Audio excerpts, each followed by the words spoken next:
I've been seeing different lives. The reason why is because this is I feel like right now with the way the movement is going, there's a battle of the narrative.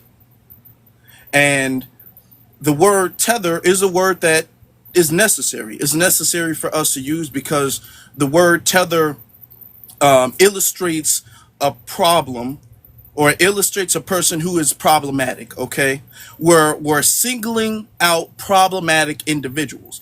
Now, I've been seeing a bunch of non-FBAs use this word disingenuously, as if all of us use the word tether like as if all of us use the word tether for just immigrants blatantly. You know what I'm saying? We just blatantly use the word tether. Okay. So that's not true. And I would like for us to have the a conversation on this. I would like for us to be able to really get some good education on here, so there's not a lot of misinformation about the word tether and about what makes somebody a tether, because we understand that all immigrants aren't tether, but people have, when they misconstrue it and they use it in a disingenuous fashion, they'll try to make it seem like we're calling any and all immigrants tethers, and we have a problem with immigrants totally. We totally have an issue with all immigrants, even especially the immigrants from the diaspora, and that's not the case. So I think this is a subject I've kind of been wanting to have. I put on the back burner for a little bit, but I think this is going to be a good subject tonight. I think this is going to be a really good subject tonight. Hi, All Z. right. Hey, How you Pete. doing, ZZ? I'm pretty good. How are you? I'm good. I'm good. That's a blessing. How are you, BX? I'm good. We love to see you. Appreciate you sliding to the live. I seen you right there at the end. Yeah. That's when I was just coming in, and then I don't know. I got called to Twitter, and then Afro Lee went live, and I was like, "Oh, gotta get to TikTok." Hmm. Understood. But Like that. I tried. I tried. I appreciate it. No, that's fine. I appreciate you regardless. No problem. It was good, interesting subject on YouTube though. You know, with the Oh, ice cream trucks and everything like that. That's actually yeah. very interesting. And a lot of people aren't talking about that, or Yeah, that was the on thing. YouTube. I mean, a lot of people aren't really, you know, speaking out on that. So For that is sure. good that you did that. Thank you. Yeah, that's definitely a bridge. We need to be speaking of. 'Cause I ain't trying to get souped up in no damn ice cream truck. That's insane. Make riches out rich, everything's fine. But it's real. Yeah. Yes. Yes. Okay. So let me give you my definition. Let's give you my definition. Now, as you guys understand, foundational Black Americans, we are not a group of people. We are not, when I say a group, I mean organization. We're not no cult. There's no leader. There's no general, no commander, no rule book everybody has to follow. So different opinions vary in a lineage. And this is what a lineage is. We're a lineage. So different opinions vary. Let me give you the origin of it, and then let me give you guys a pretty simple definition of it. The origin, if you guys have seen the movie, I think it was Us by Jordan Peele is his name. Us by Jordan Peele. To summarize the movie, there were people who lived underground who replicated and looked exactly like the people who lived on the surface. And they came up to the surface and they tried to replace the people who lived on the surface, and they looked the exact same, and they were referred to as tethers. So with that, and we will have to acknowledge the fact that Tariq Nasheed coined it after he saw the movie, and he was like, you know what, that dynamic is the same dynamic that we have when it comes to immigrants from the diaspora. When we, Caribbeans and Africans, they come over here and all under the guise of us all being black, they're trying to do this destiny swap and kind of push us out the room, you know. So now when it comes to when it comes to you know, job titles and things like that, they'll be all like, you know what, we're gonna hire a black woman, and the black woman is gonna be from Kenya. You know what I'm saying? It's not gonna be a black American, you know. Or the police, we're doing this diversity hire and things like that, and they're non-Black American. It's a destiny swap kind of, and they have that agenda. They've expressed that agenda a lot. You know, the fact that even when it comes to Howard University, there was a trend going on in Howard University where they were talking about the Nigerian takeover. You guys can hashtag Nigerian takeover, and you can see a whole bunch of Nigerians in Howard University talking about, we're coming to Howard to take it over from us, because Howard belongs to us. So we realize that relationship that we have with immigrants from the diaspora. So that's we understand that it's pretty much the same relationship that the surface dwellers had with the tethers in the movie Us. All right. So the word essentially means people who Black immigrants who come over and they use their Blackness to undermine foundational Black Americans. All right. Black people who are descendant of American chattel slavery. That's what FBA means. Black American, same thing. All right. So this is what it means. It means people who are problematic and whose problematic behavior undermines the progress of foundational Black Americans. So, for instance, they'll get on a platform and they'll say, well, you know what? It's not racism. Y'all just don't work hard enough. I came from Nigeria and I got this nice house and I got this business and I got the woo up the bam and I'm good. So it's not racism holding you back. Y'all culture is bad. Okay. And that's tethering. That's a tether behavior, because you're rationalizing why we're in a subjugated position. Okay. And you're trying to dismiss the fact that racism is the reason why we're in that position. You understand? There's also tethers who will come up, tethers who will do that in the political arena. Okay, where you'll have somebody who will give out set-asides and stuff like that to immigrants. And then when it comes to reparations, they say absolutely no on reparations. Somebody in the chat room is exactly correct. Brian Donalds. Okay, they'll get in elected positions and then they'll deliberately work to undermine the progress of foundational Black Americans. Okay, Brian, did I say Donalds or Daniels? Whatever his name is, that dude, he's a tether. Come on now. Can I ask you a question? Hold on. I'm gonna get to the questions. I'm gonna get to it. Okay, because this is gonna be a really good live. This is gonna be a really, really good one. All right, Candace Owens, Myron Gaines. You know what I'm saying? These are tethers. Tether is, if you guys have seen the Jubilee debate with Amanda Seals, remember she was talking to that Angolan guy who's trying to undermine Black people by spewing a bunch of propaganda, anti-Black propaganda, talking about Black on Black crime and the family's not together and we don't deserve reparations. He's from Angola, but he's coming over here spewing anti-Black propaganda to undermine our ethnic group. That's a tether. All right. So these are examples of tethers. All right. Now you have some who got big platforms, some who are extreme, and then some who are on the regular everyday. They don't got no social media, but these are examples of tethers. And this is why we're having this conversation right here. But let's get to, because we got people who want to come up. We got people who want to chime in, ask their questions. That's great. That's wonderful. So, BX, if you could do us the honor of setting the decorum for the room, and we'll get the conversation started. Afro, you didn't go live in so many days. I feel rusty. Oh, Let's see if I remember my, decorum. So when you come up on the panel, immediately go on mute until directed to speak.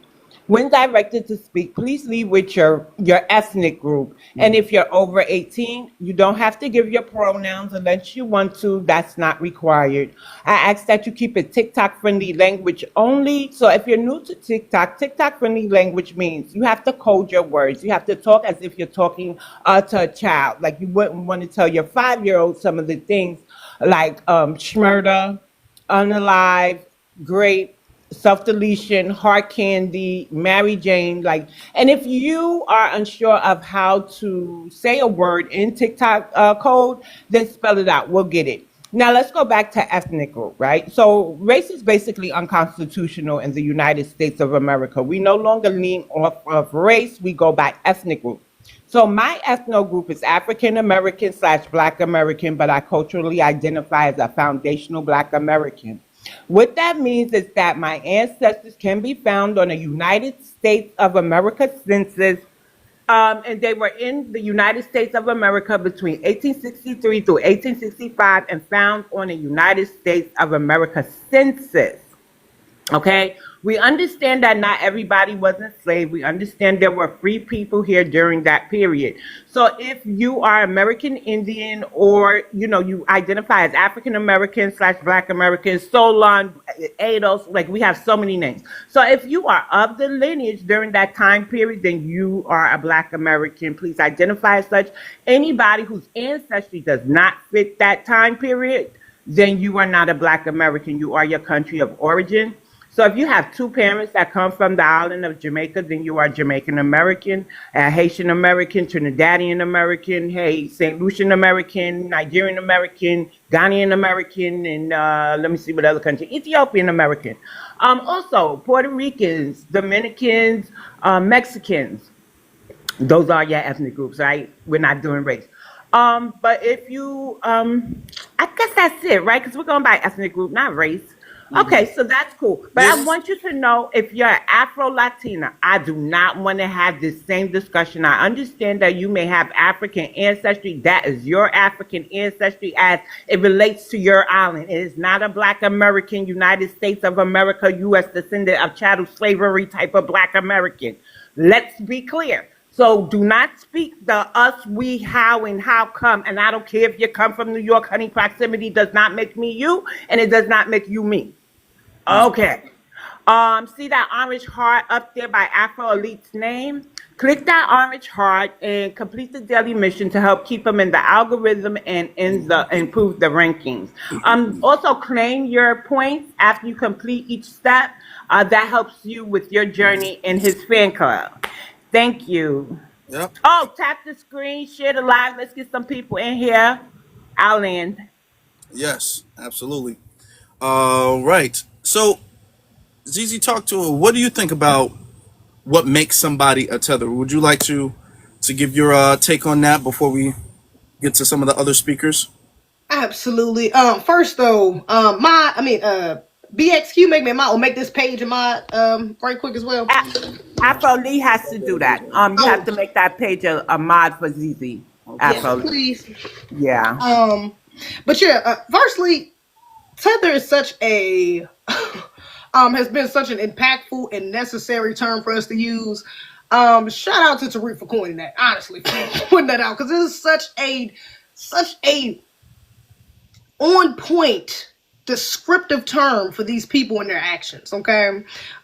These tethers tend to not only cosplay as us or dress like us and then go and turn around and undermine us, but they are such haters. These be the loudest voices in the room when when we are having positive FBA conversations. These are the people that come in just to detract from that. Or if we're doing anything positive FBAs, they are the ones that are trying to detract from that, or trying to shift our mindset so we expect something for this to fail or something bad to happen to it. Okay, so these people are very dangerous in our communities. All right, on a surface level, we laugh and like, oh, the tethers, oh, they just try to be like us, they some hate ass, da da da.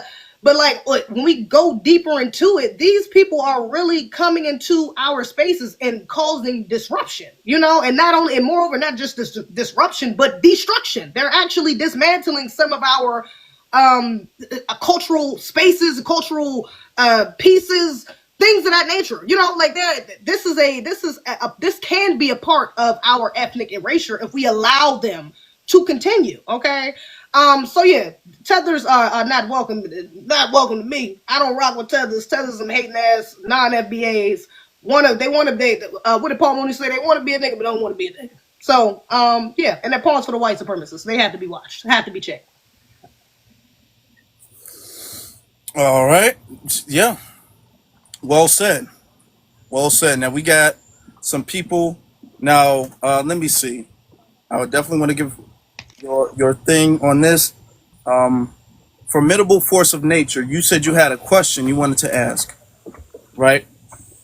Yes, hi. Thank you for giving me a platform. Yeah, I'm obviously African, and yeah, the thing I have a problem with this conversation is the way the denigrating words that are being used to, qualify Africans. We've been talking about racism. We're talking about racism, and we are all. I mean, if they all qualify us together, by the time they start talking about all these things, they look at us the same. They treat us the same, as bad as it is. And I feel like you now coming up on the live and saying these people, and then referring to people as tethers, like we are all human beings. Mm.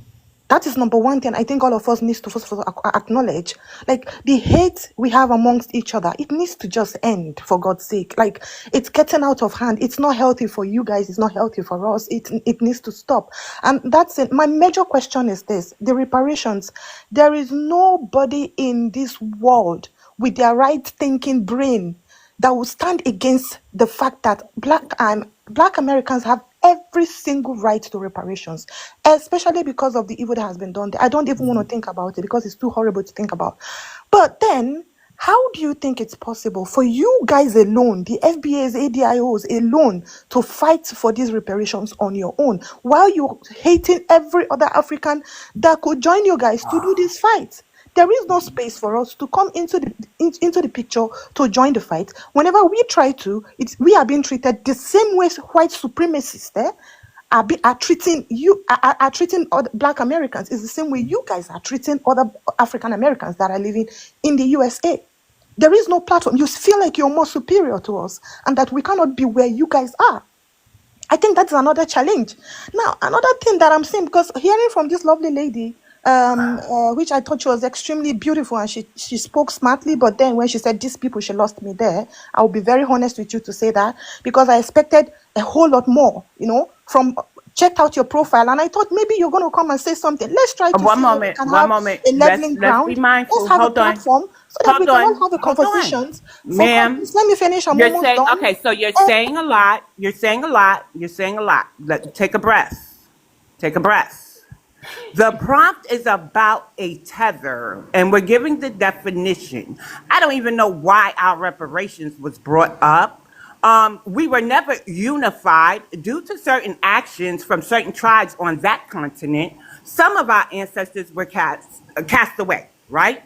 And Black Americans have championed. Why are you I'm a taking mod. my I'm a time? mod, Like, and you said a Yes. lot.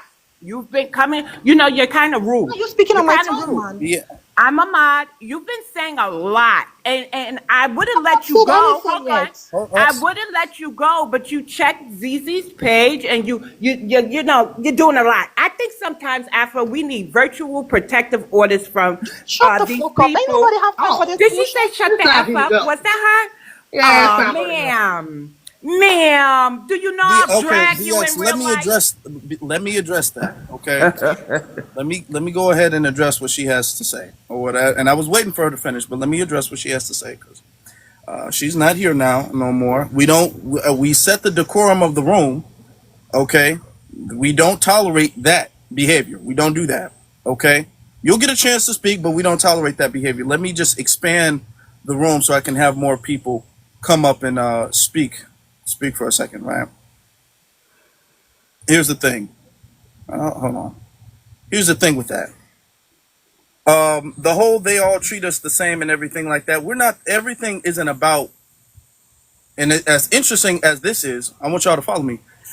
Right now, we're having an Um, I guess you can call this a family feud or whatever the case is. This is a community conversation and dialogue. Now, we all understand that there's anti-blackness around the world. We all understand that there's anti-blackness in America. What we're talking about is our relationship to each other and your relationship to us. Everything can't get deflected into, well, I'm also discriminated against, so it doesn't matter that I'm undermining you, because the people who discriminate against you discriminate against me as well too. We can't go with, it's not mature, it's not logical, it's not safe to go or to follow under the guise of the enemy of my enemy is a friend. We can't do that. Just because we might have the same enemy does not mean that you guys are a friend to us. And this is why we're having the conversation right now, because we're elaborating on the fact that you guys, and when I say you guys, I do mean tethers. This does not mean all Africans or all Caribbeans. This doesn't mean all foreigners. This means people who are particularly problematic. We have developed a word for people who are problematic from outside of America, who come to America. All right? That is what it means.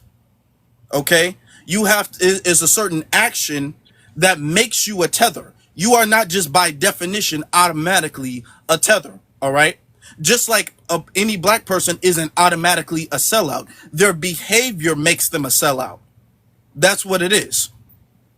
This is not about us hating anybody. She was talking about, oh, you hate us, you hate us. No, no, no, no, no. This is not about us hating anybody. This is about us correcting problematic behavior. There's problematic behavior that we are noticing from the diaspora, okay? Now, I was about to ask her where she's from. Now, what's interesting is that all throughout Africa, there are protests going on, in particular, to keep Nigerians out of their country. There's protests going on in Ghana. There's protests going on in South Africa. There's protests going on all throughout Africa because Nigerians are immigrating into their nation. And they don't like that because a lot of them are saying that Nigerians are problematic, or too many of them are problematic, and they're causing a problem to the nation that they immigrate to. There are Mexicans who are protesting against American immigration because the Mexican natives don't want Americans to immigrate into Mexico because they understand that the immigration is causing a problem for Mexicans. Okay, this is on the news. I'm not making this up. There are videos, or you can look this up on TikTok. You can even look this up on world news that there are protests going on. It's only when it comes to America, if we say that a group of immigrants are problematic, is that deemed as quote unquote xenophobic or hateful? I No. agree. You guys need to stop being a problem. Not all of you all, but the people who are a problem know that they're a problem, and they need to be singled out. They need to be called out, and that needs to stop. All right. Well, we got a few people up on here. And brother, even Japan is protesting against the Nigerians, by the way. See, that's another one. Like, come on, like, we're not gonna sit up there and act like this is some particular hate that we have. It's not about a hate. It's not I about agree. hating anybody. As a matter of fact, we're doing something which is way more civilized and diplomatic than the Chinese people, than other groups of people. These other groups of people are physically trying to remove people out of their nation. We're not even going in that route, okay? But we are addressing the problem because the same problem that they're experiencing, we're experiencing in America. And we're going about it in a much more sophisticated manner. I agree. Hi everybody. Hold on. Oh, sorry. Because there's a couple of people who've been waiting for a little bit. Now, Zizi, she did speak about you. So do you have anything you'd like to? Yeah, I was a little surprised, honestly. I think she said she was offended by me saying they, but again, I was referring to tethers. So, but that does go back to my first point that I stepped in with. Like, these people really are detractors. Like, they really do just come in and disrupt our spaces. Because, baby, you come in, we're talking about the word tether, and you come in talking about, oh, wait, she said they. Oh, well, how are you going to fight for reparations by yourself? It's like there's pessimistic like undertone to everything they say. You know, why is it always something has to fail? We can't do something without y'all. It's always offensive. You're wrong. You're not historically. There's always something, some undertone of pessimism, and whatever they say. So they can't be taken seriously. Ignorant, good way to start the show, though. Let's continue. Zizi, I gotta give you your flowers. The chat is saying how beautiful you are. Some are saying they love your hair. Thank you. I agree with them. Before they get started, Afro-Lee, I want to turn everybody's attention to my profile picture. That is like my receipt because I'm like some people who will fumble the camera when trying to pull up certain things. So I just put it here. An Ethiopian told me that I needed that Black Americans need to understand that they come from WAR torn country. So, and they were BOMB, right? I can't understand that. See, that's the 1800s, the 1900s, right? The 1900s in red kicked off the Red Summer, right? And you are from Chicago, Afro Lee. Red Summer basically started in Chicago, correct? When the young black male was, so we have been attacked. These are just a fractions of our all black thriving towns, the ones that y'all say we never had. And, we were BOMB twice that we know about, flooded out or, basically destroyed by pew pew because we pew pew back, but we were outnumbered. So when we say stay home and build and fight, that's what we mean because it works. It works. Yes, indeed. That's Yes. true. Let's get to my brother, the delineationist. What's going on, brother? Great this afternoon. I'm glad that you're having this conversation. I think we need to give the expansion plan to tethers, right? You can have people who are not just melanated people who are tethers. And I put in the comments section Nikki Haley. For those that are not aware, Nikki Haley comes out of, I think, South Carolina. She's a political candidate or whatever. I think she's a mayor or whatever, something out there in South Carolina. But she's an Indian American, right? Just for the record, she's been around Black American folks, Negro folks, etc.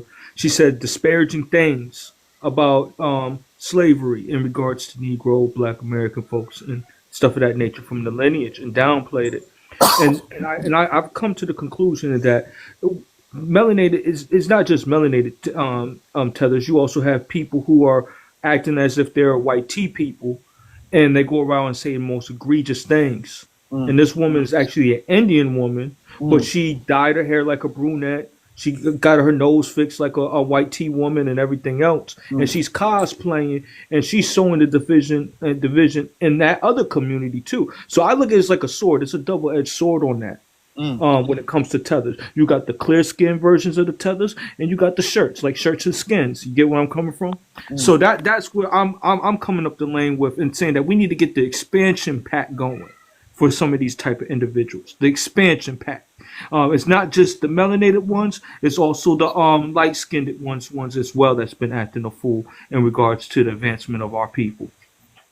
Yeah, let's be honest. We've been undermined, and we have to deal with all collaborators. Somebody saying the CIA is laughing. No, the CIA isn't. The CIA doesn't want us to have this conversation, to be very honest with you. Okay? Because this conversation is actually going to bring about progress, is going to push the needle forward. We're going to have to be honest. We got collaborators coming left and right from all across the globe. Okay? All across the globe. And we got to acknowledge that, and we got to call that out. Okay? Whether they're coming from India, China, hell, Europe, even Africa. The Caribbean, we have collaborators who come over here and they collaborate and they plot and scheme against us. And that needs to be called out. All right. From the UK, somebody say, yeah, from the UK, from everywhere. And all of that needs to be called out. This isn't anything in particular. We're not particularly singling out one group of people and dismissing problematic behaviors of other groups of people. Okay. We're not doing that. So thank you for that. Wait, can I chime in just for two more seconds and I'll mute up? The other thing is that tether is an action and a behavior that is rooted in anti-blackness. Other people have different comments and stuff about us, and those are racial slurs in a name that is used to denigrate a group of people. And there's a difference. Yeah. We're calling out an action and behavior. They're making a name and racial profiling and different things that's tied along with those things to devalue a group of people. So there's two different things that are going on, and I don't like the false equivalence that's being pushed on our community where we're addressing it and I would say a diplomatic and a creative way without being abusive to people, right? We're highlighting the action and behavior that we feel that is displeasing. That's true. That's very true. Let's get to my brother Foundational. What's going on? Great afternoon, family. How you doing? Thank you so much, Afro, for creating this live. This is a great topic right here. Let me go outside so I can move away from the noise in the background. But it's a great topic right here because it's something I wanted to do a live on because we have a lot of people that think tether is in direct correlation with immigrant, right? Hmm. And that's what they got it. That's where they got it wrong. We talked about the Angolan guy, right? He's a prime example of blending in and acting like us, but saying things that's undermining, saying things that's detrimental to our community. But a lot of my people in the back end call him on TikTok live, actually saying more disparaging things. Mm. He said that the people out, the ancestors that were sold into slavery were weak, and that's why they were sold. So I'm gonna do a video on that too. But it's more to this, right? People don't understand how deep this thing get. And I always say this one thing: the prerequisite of an immigrant to become a United States citizen is to be anti-Black America and to side with the white T. And we saw that in full effect during that Amanda Seals situation. So the prime example of what I want to say is kind of what that lady did earlier when she came up here and she started hooting and hollering. She skipped the line first of all, and couldn't wait her turn, and she started talking over people, and then a lot wait her turn until her turn was done, and then she started adding a whole bunch of things that we wasn't talking about. Right? She talked about our reparations, like Zizi said. She talked about, she was very pessimistic in regards to our reparations. Right? The problem is they think that we need them in order to be successful because a lot of times when it come down to their history, it was always failure, Hmm. right? And so what they do is they project their failures onto us. And so what she don't understand that the last 400 plus years before 1965, we've been by ourselves doing, persevering through adversity to the point where we not only made a way for ourselves, but we made a way for everyone to come and flee their countries and be prosperous. So they can't fathom at the point of our success. They think that we may need them. We don't need anyone. We want you to get out the way. And the problem is y'all are in the way, right? We got Austin Chain. He's a tether. He was running for governor. His first order of business, instead of saying what can I do for the community, he said let's remove Black History Month. Right? We have Angel Bond, who was part of reparations task force, and instead of helping the community and working with us, she wanted to put a 12 to 14-year-old daughter in there. And the moment somebody respectfully disagreed with her daughter, she started acting like it was Love and Hip Hop and Batty East and started fighting, hooting and hollering and telling them, "I'll show you immigrant." Right? We got Wes Moore of I believe Maryland. He was the governor who vetoed the reparations bill. Right? We got the Black Caucus who removed two crucial reparations bills, working with the YT Governor Newsom, right? And that's SB 1408 and that's SB 1403 and that's SB 1331, which was the cash pitch in the Freeman's Agency. And I can go down the line of all the immigrant class that blend in, cosplay as us, act like us, and do things to undermine us on a day to day. Now I'm gonna land on this. General Langley was one person and all of Africa was ready to jump in arms for one Black American general. Now we have multiple immigrant class people that's constantly undermining us on a day-to-day basis. That is the epitome of a tether, Mm. right? It's not all immigrants in general. It's people that put themselves in position and umbrella themselves as us to undermine us. This is why people say, "Why do you don't go after the Chinese?" and "Why do you don't go after the Arabs?" And why? Well, they can't blend in and say, as a Black American, I don't think we should have reparations. They can't blend in and say, as a Black American, I don't think we need funding for this school. They can't blend in and say, as a Black American. So you guys are more of a threat than anyone else, and you guys are acting as a sword or the threat than anyone else, and you guys are acting as a sword or the tool for the systems in place. So if anyone that know combat or fighting, you have to remove the weapon before you get the body. And you guys are the weapon and tools that we need to be removed before we can attack the systems in the body. So you guys have to get out the way, stop jumping in front of a punch and then crying about getting hit. So that's what's been going on. You guys are jumping in front of a punch and crying about getting hit. So it's time for you guys to get out the way. And the last thing I'm going to say is the people that say CIA is laughing or the CIA is taking notes. The CIA is laughing with Congo with 11 million plus people unalive. CIA is laughing with what's going on in Ghana where they're kicking out the Nigerians. The CIA is laughing with the Civil War Ethiopia. The CIA is laughing with the Earthman unaliving and burning kids to crisp. And I can go up and down the continent of all the degenerate things that's going on, and then talk about the CIA laughing. We are talking about a peaceful and civil discourse, and peacefully talking about our grievances. So we ain't do nothing to unalive or burn down people's businesses. We don't do that savagery stuff. We are very peaceful people, but we will let it be known. And I'll land on that. Yeah, that's very true. That's very true. These well, what you said is very true. When people are sitting up there making fun of this, oh, the CIA is laughing. These people are who are saying that. These people are failures. These people are losers. These people can't do anything. I mean, their life is just a bunch of failures. Because when it comes to addressing problems, they're too cowardly to address a problem.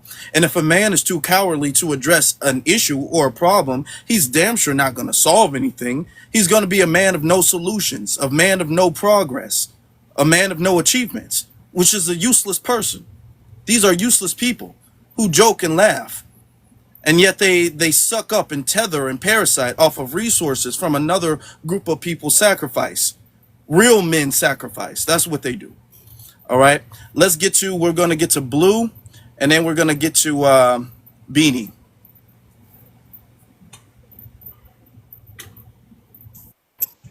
Good evening, y'all. Good evening, Afroly. I just wanted to say, a tether is an action word, and they know that. We explained that 1,000 times over, and I think a lot of them are being obtuse when they come up here, and is with the whole black, like with. I'm going to use Myron Gaines as an example. He sat up there and spewed white supremacy talking points, but then at the same time, he want to hide behind that blackness. Well, I'm black too. I'm a black man too, Mm-hmm. but then separate himself from us. So I don't do that flat blackness because a lot of y'all was not claiming that until recently, until it was beneficial, until there was a monetary gain to gain on that blackness. It was black Americans that was holding down blackness. Y'all just jumped on board because you can hide amongst us. And when I say hide amongst us, you can sit up there and try to criticize us without being a part of us, but then at the same time, oh, I'm black too, so you can't really get on me because I'm black too. That is a tether. That's a tether behavior when you do that. And you know what you're doing. They know what they're doing when they try to claim blackness, but at the same time, say that black Americans have no culture. At the same time, the talk about black on black crime, or trying to talk bad about black Americans. They do this. They do this. This 1 foot in, 1 foot out kind of double dutching routine when they try to say, well, I'm not a black American, but when black Americans criticize or they're anti-black Americans, well, I'm black too. You can't really say that. We all the same. We all black. No, that is when people talk like that, that's tether behavior. You only talk about black when you only claim black when you're being caught out on your anti-black American behavior. You only claim black when you are being mistreated. But anytime when you get your wins and you winning or you successful, you claim you claim where you come from, you claim your tribe, you claim your nationality from your other countries, but you do not claim black Americanness. But when it's something negative, that's when you want to claim black. So that's a tether behavior in itself. And I land right there. Yeah, that's true. The fact that they can step in and step out at their leisure, at their convenience, that's the problem. And that's something that we got to address. Y'all talk about, well, you can't deny somebody's blackness. You can't deny somebody's blackness. Okay, well, that's interesting because y'all get to be black when y'all want to be black, but then y'all don't get to be black when y'all don't want to be black. That's very interesting. Okay? Because even if we want to say the whole thing with Tyler, right? Now, Tyler said she was colored, and y'all was all like, well, if she say she colored, she colored. Then when she said she was black, now she's black. You know what I'm saying? Y'all step in and y'all step out. And the thing is that y'all step in to cause problems, or no, you step out to cause problems rather, and then when we address you, you step back in like, hold on, I'm black. You can't. I'm a black person too. When the police pull me over, they're just gonna see black. They're not gonna ask where I'm from. You guys use that excuse as a shield to deflect and hide yourself and cover from any type of just criticism. All right, and we can't allow that anymore. Let's get to Beanie. Can I say something? Can I say something, Afro? First of all, who fought every racial barrier under the banner black? Like who gave black its essence, right? So when they say black is just the color and we say black is the essence, that's because you have to really have a certain mindset. We endured the racial oppression. We are the ones that broke the barrier under the word black. And black is our race and black is our ethnic group. So I call them Afro-descendant immigrants or, African immigrants. Because it's like we are black. We fought for everything under the banner black. And that is also the rights that have been extended to them. I just wanted to put that out there. They didn't really do anything to be called black on this land. What did they face here? So I think that's important to note too. Now, if you're an immigrant, you come from Nigeria and you had an experience, you had a Nigerian American experience. You didn't have the black experience because the same laws that disenfranchise my people don't necessarily apply to you because y'all are taking up quotas for black people. So when they want to call people in, they're going to call it African. Why? Because he can fly under the black banner too. And that's recently coming out. So I'm going to go on mute, Afro. All right. We're gonna have to circle after we get done with all of the speakers on the prompt. And then we're gonna have to cycle people out because there's more people who want to come up. But Beanie, you said you had something to say, or you've been wanting to say something. Yeah, thank you for having me. First of all, my name is Lauren and I'm a Jamaican girl. I just want to validate how foundational Black Americans feel in the sense of being gaslit. I agree. You guys are constantly gaslit, and I feel like when you call it out, the goalpost is moved to accommodate other people's feeling. I'll give you a perfect example. I'm from the Caribbean, right? Propagandist rhetoric has been fed to us from the 70s, the 60s, the 50s. And then when they come to America, they already have this preconceived notion or this context in which they view Americans, Black Americans, And like, for example, I feel like Black Americans constantly have their spaces encroached on, whether it is from the Caribbeans, Africans, whatever the case is. And guys, if we're ever going to be on one accord, we genuinely have to first deal with our biases. And I'm speaking to like the diaspora in the chat. We genuinely have to deal with our biases, the stuff that we were taught.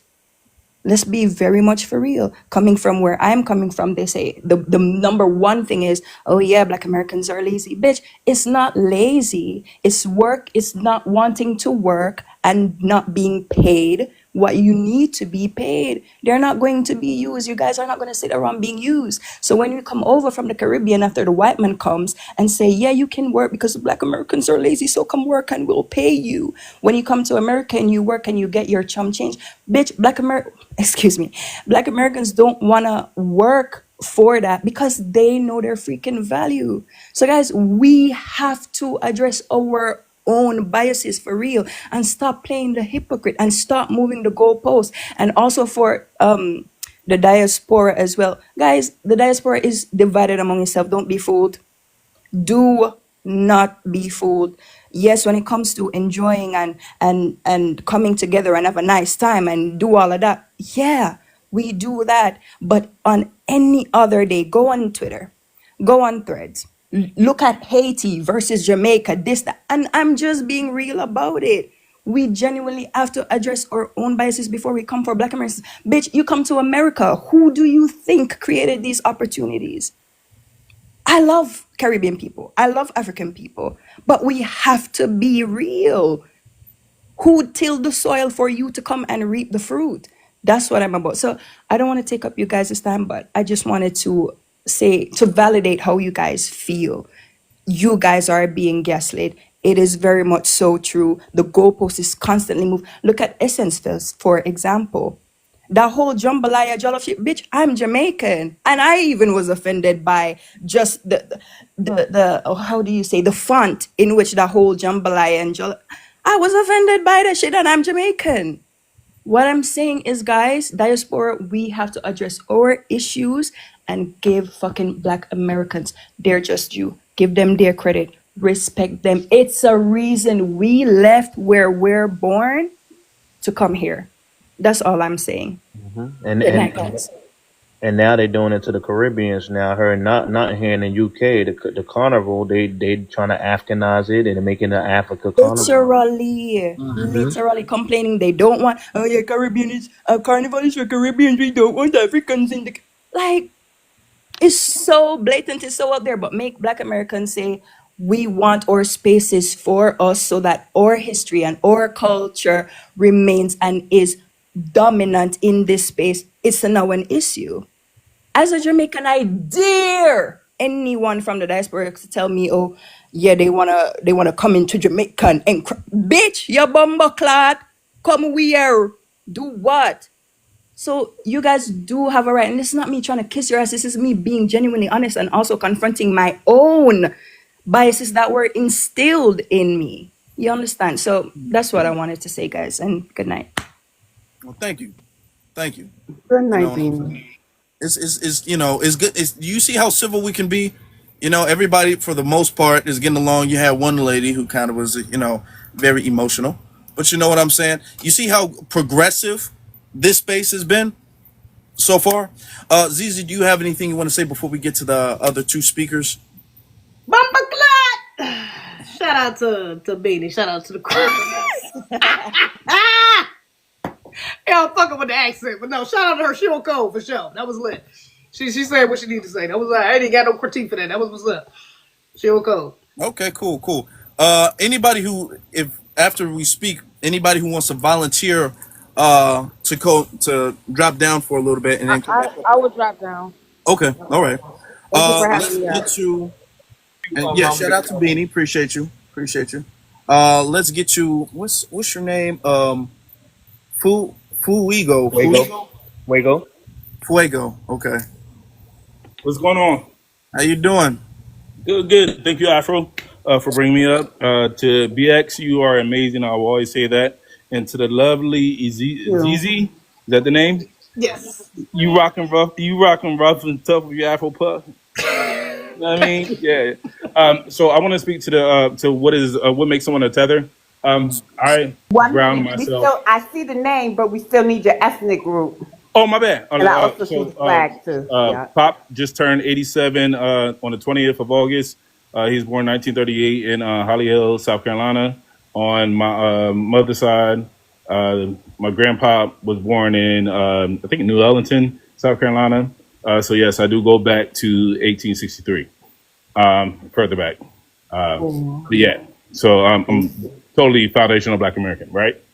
So I just want to speak to how I ground myself in tethering, because it's an act, and to what I see a tether or someone that tethers is they connect themselves to an entity. So there's a connection that happens. So a tether to me is someone who is creating a bypass that allows information to go one way and information to come back the other way, right? And so for me, I've never lived my life thinking that someone that was not from, that isn't a descendant of American chattel slavery, I never thought of them as someone that is more than just skinfolk. I have lived my life like that, even when I was stationed in South Korea. And when I ran into Ghanaians, that barrier has always been up. So for me, even we're talking 20 years back, I've realized that even though people understand or have some type of understanding of the struggle, I've realized that there is still a disconnect, in which actually we call soul. So I've lived my life understanding what tethers were, I guess, for over 20 years now. Even in regards to Caribbeans that have lived in the neighborhood, we've always understood, oh, you're Caribbean, oh, I'm American. So there's always been that understanding for me. And I was born in 84. So a lot of times when I'm online and I see these conversations that are happening, I'm I'm trapped in the idea of, or the mindset that we've always understood that there is a difference between us and those who are not a part of the American chattel slavery lineage. And I land my plane there. Yeah. And the thing is that it's not problematic, it's not divisive, nor is it hateful to specify a difference. That people are different. The world is full of many different people, many different ethnic groups of people, many different religions of people, many different classes and beliefs of people. There's differences in people, and that's an okay thing, and it's perfectly fine, and it shouldn't be a problem to say that we're different. We're different, and that's fine.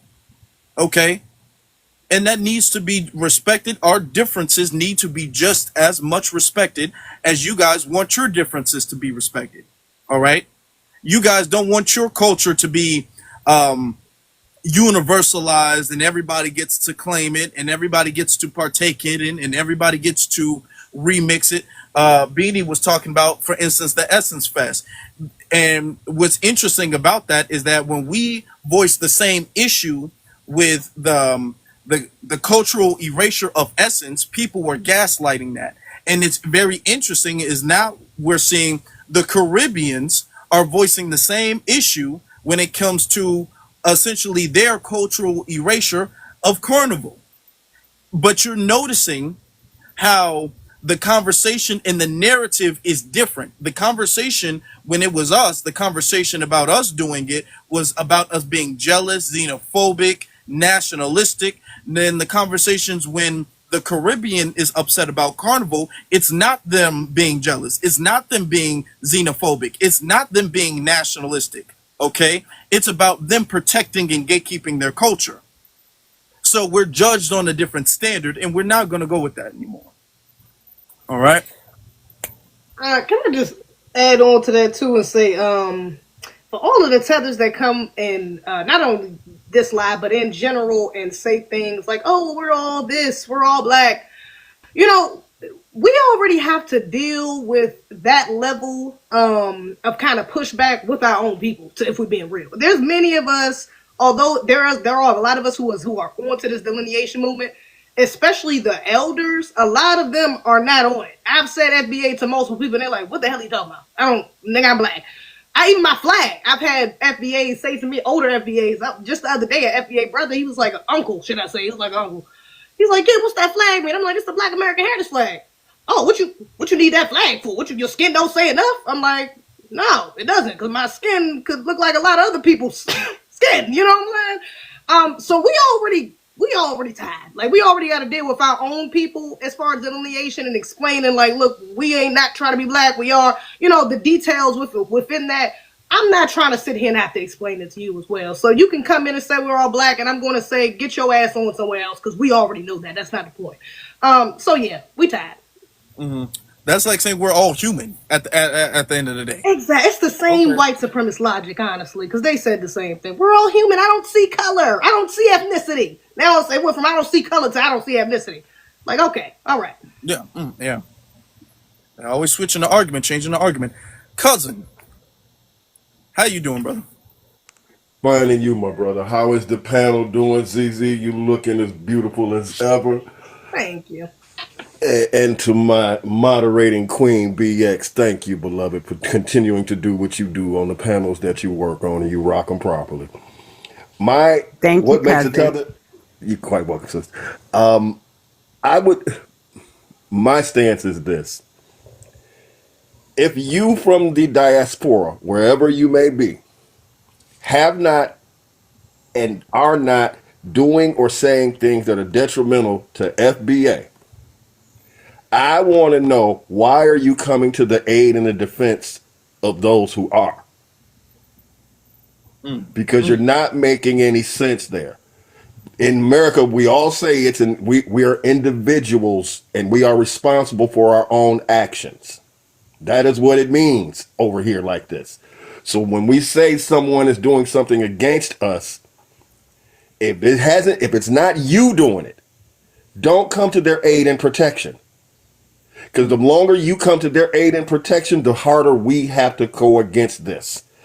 You all need to end that practice. Just because you hear the term African does not mean everybody from all 54 countries.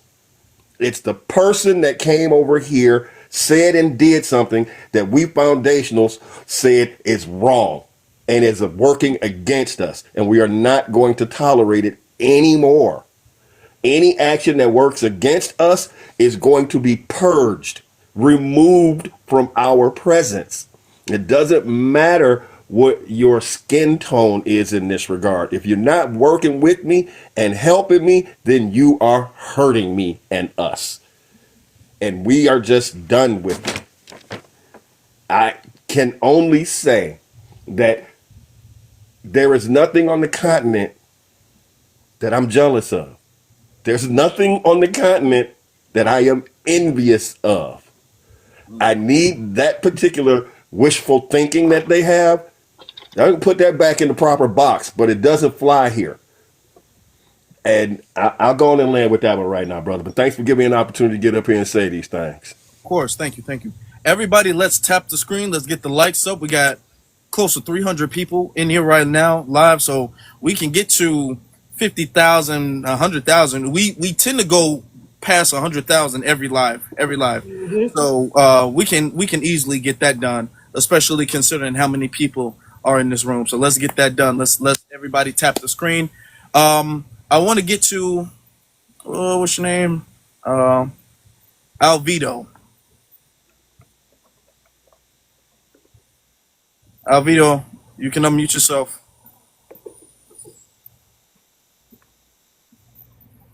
At the bottom, going. Okay, there you go. Yeah. Hello? Yeah. Where are you from again? Man, my people's from Alabama and Florida. Mm-hmm. Okay. You said that last time. All Yeah. right. All right. All right. So you just didn't BX say you were from New York or something? Yeah, what that supposed to mean? Why you saying Because he's Alabama and Florida then? Why you saying that that's not New York? You saying one thing in one Do live and you know another thing in people another live. do Why you you saying? know do you know people migrate? Have you heard of migration? No, I'm just Like saying people that some migrating to people. New York? Stop. Let's not do that. Exactly. Because you're saying you from one place in one live, and then you go to another live and you say you from another place. That's what a lot of people been saying. So I'm just asking. I'm asking. You asked me where I'm from, Mm-hmm. where my people's from. I just literally told you from Florida and Alabama. Okay. All right. Sure. All right. What do you have to say on the subject? Um, we have to I think it's going to change like our culture as an overall as people start to migrate other groups of people, other groups of black people from like the Caribbean or South America or Africa start to migrate to America. They're going to start to adapt to our culture, and our culture as FBA will start to evolve into something different. you know that you can see that throughout different countries. Culture evolves. New things happen. New culture evolve from another culture. It might be a split, you know based off where you live. Like when you go to Louisiana, that's a whole another segment of different culture than the rest of the Black American culture. So there might be, depending on, because I heard that like there's a lot of Nigerians that go to Houston, right? There's a whole big community of Nigerians there, and they might, involve another generation or two. They might, have some sort of mixture of our culture with, Nigerian culture, start a mix and different practices and stuff. It might involve something else different, you know.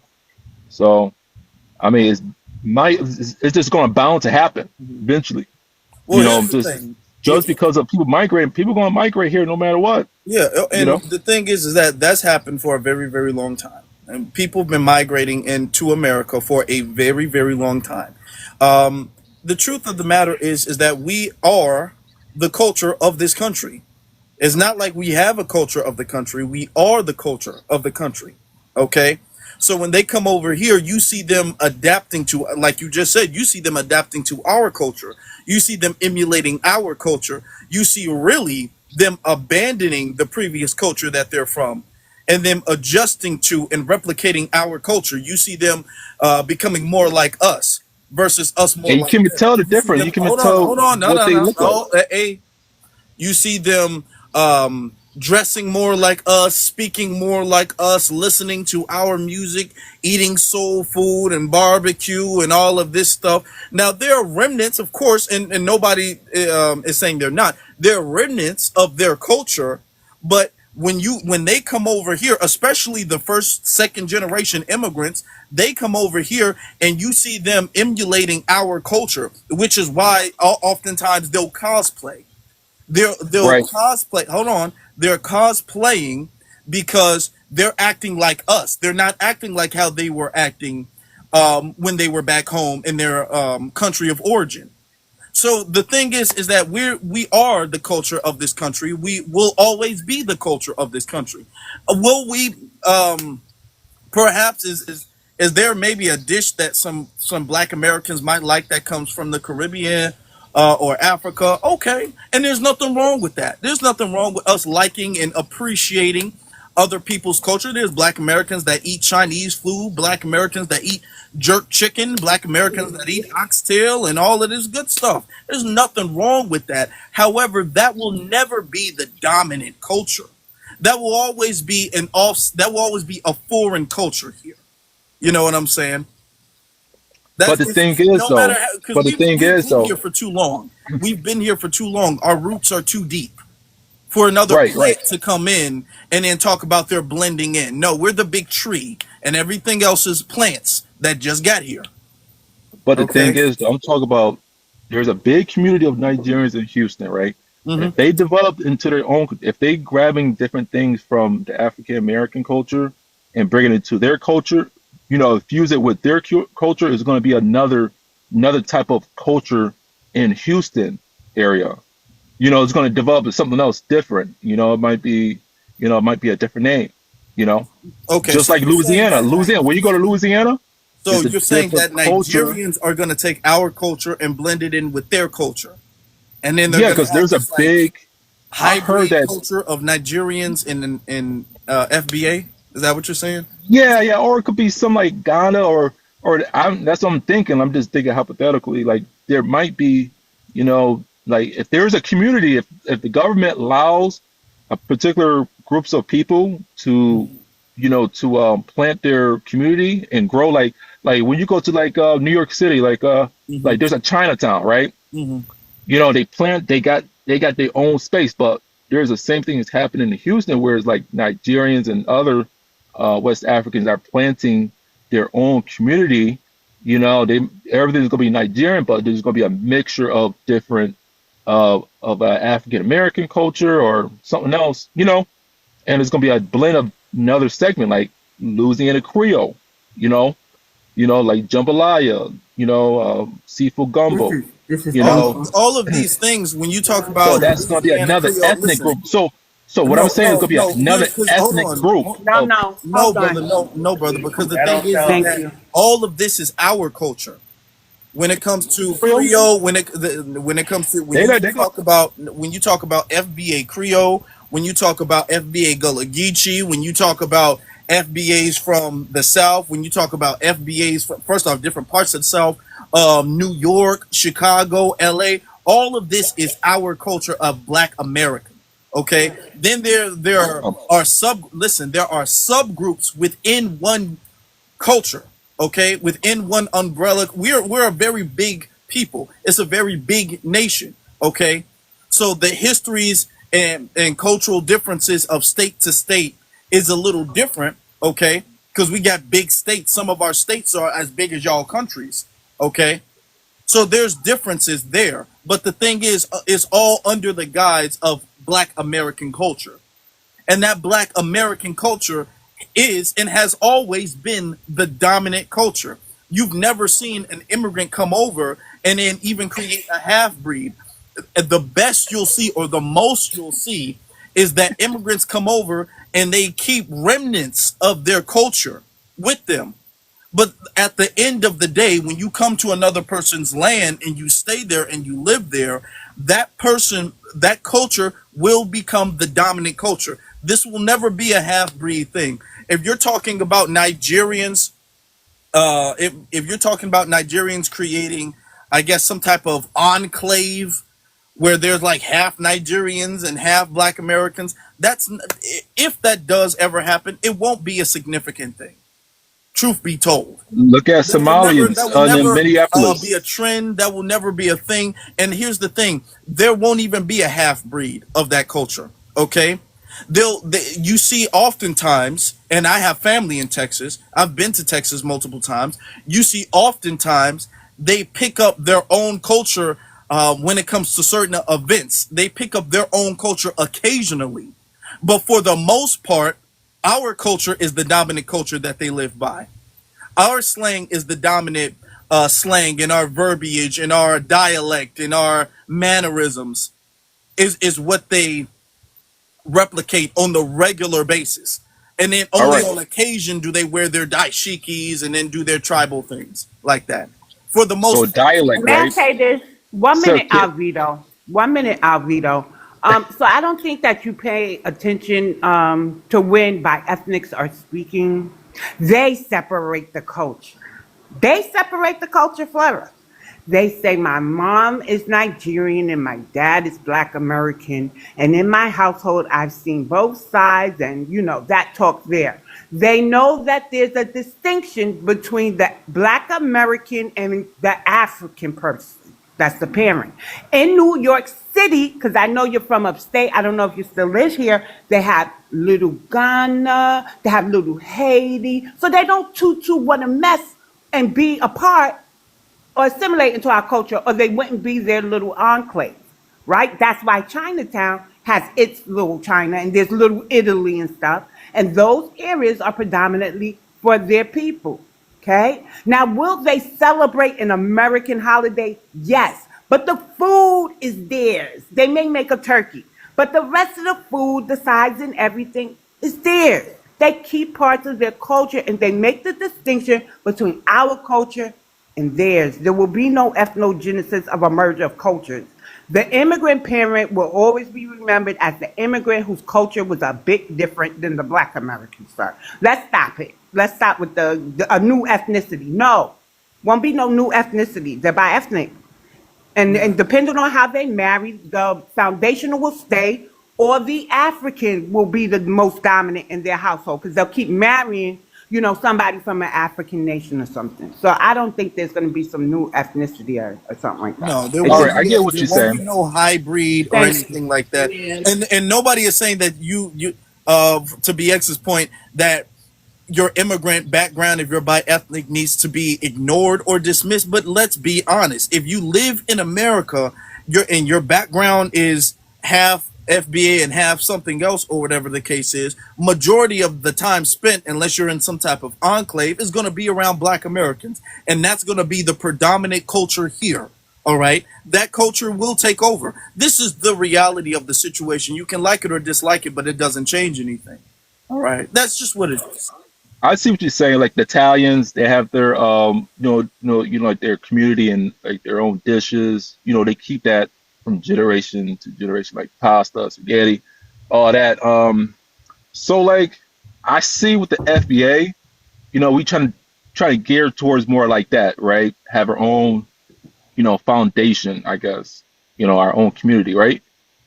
What the thing No, is, no, sir. no, no. We're just claiming what the situation already Have our is. own ethnic, We are already our own ethnic group. We right? already have our own culture. We're not trying to make anything. We're just claiming it at this time. We're just Right. establishing what it already is. It's already like this. We already are the dominant culture. It's already like this. We're just, letting it be known so things can get in order now. So with dialect, right? How did our dialect evolve? evolved to what it is now, like Okay, well, the this is Ebonics. One, okay. So So one I minute, Ebonics, think Alvito. 1 minute. you've said what you So, needed to say. Afro, no, Afro, Ebonics would you evolved 1 minute, from what? Alvito? 1 minute, because I want to make sure me and Afro is on one accord and everybody else.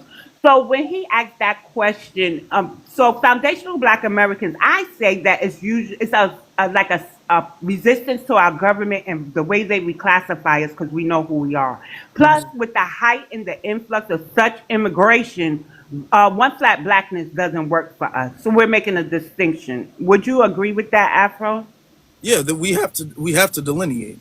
We have to Yeah, delineate. I mean, we all that's the what it thing is. is that we know we're in a different. We've already been different. We are just different just by it's not something that we can help or we cannot help.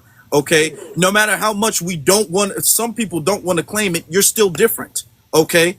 Even if you don't want to claim to be different, you are different. It doesn't matter what you want to be claimed. Right now, we're just claiming this. We're recognizing this and we're taking pride in this. Okay? We're taking pride in our difference. Okay? All right, all right, I get what you're saying. So with Brother, thank you, African Alvaro, American stop it, Ebon, Elvito. what? I don't know what your name. Look, stop. Okay, that's you. Yeah, Thank you. I I'm a think you've little expressed what yeah, you wanted to. All you're a right. little questionable. I'm sorry, you're a little questionable to me, man. He has a silly Can I? hyperculture and Yo, can you all just this slow other down? Slow stuff. down, I slow don't down. know. No, I no, think no. I got to know what that brother real background is. He sound kind of suspect to me. But go ahead, brother. I'm gonna let you go. Hey, last thing. So Nah, brother. our He said you're done. That's it. You're American, done. Directly saying Black American people have no culture, and that everybody can just dump into our culture. I'm not cool with that, brother. So we heard enough. Thank you. All right. You ask your you know, to questions. Do say, you have anything, brother? Stop. Damn. You got one All more right. time to come off your mic, and you're gonna get dropped if you come off your mic You again. see. Yeah. You saying Ray? You saying let you up? I don't see you requesting, brother. Come on. Zizi, do you have anything you want to add, and then we'll get on to the next speakers. Whew, Lord, that was very dry, elongated line of questions or disingenuous questions because I think he knew what he was trying to get to anyways. There is no such thing as coming here and creating something else when we've already done that. You can't go back and do something we've already done. Like you said, we're innately different. So yeah, that coming here from another place that already has an established culture to another place that has an established culture and trying to establish another culture literally makes no sense. All you're doing is bringing what you had at home here. You're not creating anything different, even if you marry someone here or have a baby with someone here, because that child is just going to grow up around the dominant culture from their parents, the black culture here, and the culture from whatever country you came from, you fled from. So there's not like we're not about to do that. He knew what the fuck he was doing. I think he was tethered, to be honest. We've dealt with him before. He's been with us before, and that's why I got on him the first time about where he's from, because he goes in one space, he comes in my space, and he says pretty much he's from the South. But then BX had caught him in another live talking about he's from New York or something like that, or his people from New York. So I'm all like, okay, that's a sign of somebody who's not from here, because why are you lying about where you're from? He ain't from no damn South. Any nigga from the South know if you gonna have a baby in the South, especially a tether come to the South, you're going to cosplay as a Black American. I remember going to school. The very few Africans we had in our school looked like FBAs and tried their best to come off as FBAs. And if they didn't, they hung out with the white folks, YT folks. So if you had a baby in the South, your baby is definitely going to be Black as hell. Like, you don't really have a choice. There's too many Black folks down there. Your baby's going to be Black American as hell. He was being disingenuous. That nigga ain't from the South. I don't think so either. You know, he just automatically off rip came too hard for the damn Nigerians in Texas, and he talk about it's like a super huge enclave. Not really, not really, not nearly enough to create no own artificial culture or to grow no culture. No, not really. No. Let's get to Malcolm. You got it, brother. Malcolm. Okay, well, Malcolm's not with us right now. That's cool. Oh, there you go. Can you hear me? Can you hear Yeah, me? is there like a delay or something? I don't know. Yeah, I'm sorry for that, man. Yeah, Okay, what where you I'm from, saying, Malcolm? yeah, I'm from Djibouti. Okay. Yeah, I mean, I kind of a little bit, it's just everything. Can you speak up a It, little bit? yeah, it is good to make money having this conversation, but at the end of the day, there is nothing is going to be, because I've seen that when I live in Michigan, and there's a little chaos going on now, and vandalism is happening for those African peoples. The stories are stolen, and then everything is happening right now. What I don't know what you guys just agitating to get what you want. I mean, there is no result at the end of the day. I don't think you're gonna be succeeded. It is just like to Of make course money you on don't. Of course you TikTok. don't. You don't know what Yeah, success is. look Where do at you you. live? Where do Look you at live? you. I mean, look. Let me finish, please. Let me No, let me finish. just ask Look you. at Let me just you. ask you respectfully, FEB, brother. We're having a FEBA brother. We're having a is more. dialogue. Where do you live? Can you What give me a state do you chance? live? Can you give me a chance, please? I Can I will. finish first? No, Yeah, let you me gotta just act. You finish. gotta Let answer me the finish. questions. Respect the room. Look at you. Look. Respect the room, Malcolm. I muted you, Malcolm. You come off the mic, you're gonna get dropped.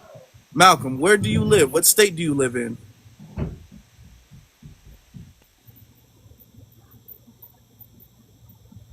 Malcolm, you don't want to say anything.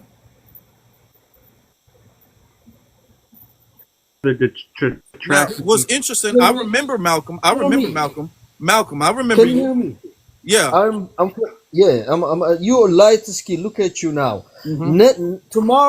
Tomorrow that somebody's gonna come. You're not Brother, real stop black. that. Hold Just on, hold answer on, his hold on. question. I'm gonna I tell you remember that. Malcolm. I remember you. Go ahead. No, Go ahead. listen. Everybody, they said, okay, I'm not a real black. Okay, you Hmm. next time it's gonna come to you. You're not a real black.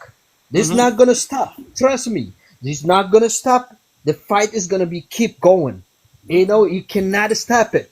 So look guess who's happy this Are you? time? The Let me Russian ask you is a question, happy. Malcolm. The Chinese is happy. The Russian is happy Hmm. because the division among you spread the division. But there is at the end of the day, trust me, you're not gonna do anything. There is nothing he can do. I guarantee you, because ain't nobody sit down and watch you. But at this time, you make money. That's okay because it's TikTok, a lot of followers. You could do that whatever you want to do, Malcolm. but you can't do nothing. Brother, you're babbling. Hold on. You're babbling. Since he stopped. Malcolm, we've dealt with Malcolm before. Malcolm is an Arab. I was about to say he don't even Malcolm sound is an black. Arab. When the Gotcha. longer he started talking and everything like that, I'm like, I remember him. He was a person who came up and he was cosplaying to be from Ghana last time, if I'm not mistaken. But I remember that voice, and then I'm all like, oh, okay, this is a damn Arab who's upset and he's bothered, he's triggered at what we doing over here. I knew it. This dude is not what he say he's yeah. This dude is not from what's it, Djibouti? He's not from that. This is an Arab, and I knew because I knew him before. He's spoken before. He was in the recent thing, and I'm all like, I've spoken to him, and I don't recall speaking to nobody from Djibouti. And the longer he was speaking, I'm like, yeah, this dude is an Arab. Clearly, he has a Saudi You know what's Arabian sad? accent. Clearly, You, and you I've know what's spoken to him sad? before. You know what's sad, Afro? It's the simple fact that they failed and they go off their failures, and so they project that out on us, Hmm. right? Not understanding that we don't have a whole history of failures, right? We have persevered for the last 400 plus years, and like I said earlier, and not only made a way for ourselves, but made a way for people like him that can barely speak English to come here and prosper. So it be people that can barely speak English, but have as much to say about what we doing and what we should do and what we can't do, right? So I find it really interesting to me that they are here and they're here to denigrate and project their failures onto us. We don't need that. I'm starting to think they casting spells. To be honest with you, I'm starting to think they casting because the English language is a powerful. Words are powerful. So I'm starting to think they just come up just to say that, to throw that in the air, and that's what they're doing because they know how successful we are. They know we are the richest black people on earth with 1.9 to 2.6 trillion dollars. Hmm. We do 3/4 of what Africa do. Africa do 3.1 trillion dollars. We do 1.9 to 2.6, and they have 1.5 billion people on the continent. Let's be clear. So don't project that failure onto us. We'll be all right. I promise you. There's more than enough he needs to be worrying about right now than what we got going on. If he wants to add that on. Let me see.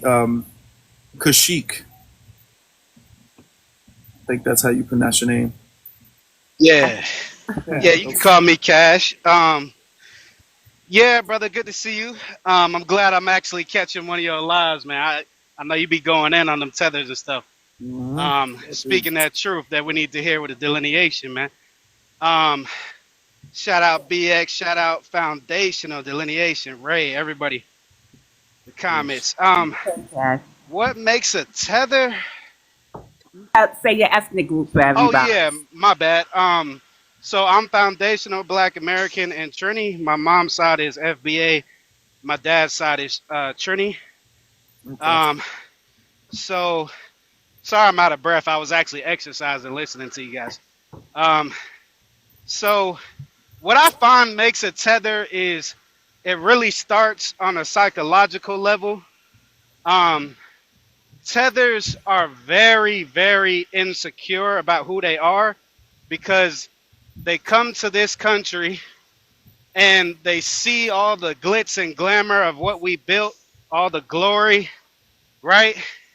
And they think in them to themselves on a subliminal level, dang, I didn't really do this type of stuff back home, or my people wasn't getting it popping that hard back home.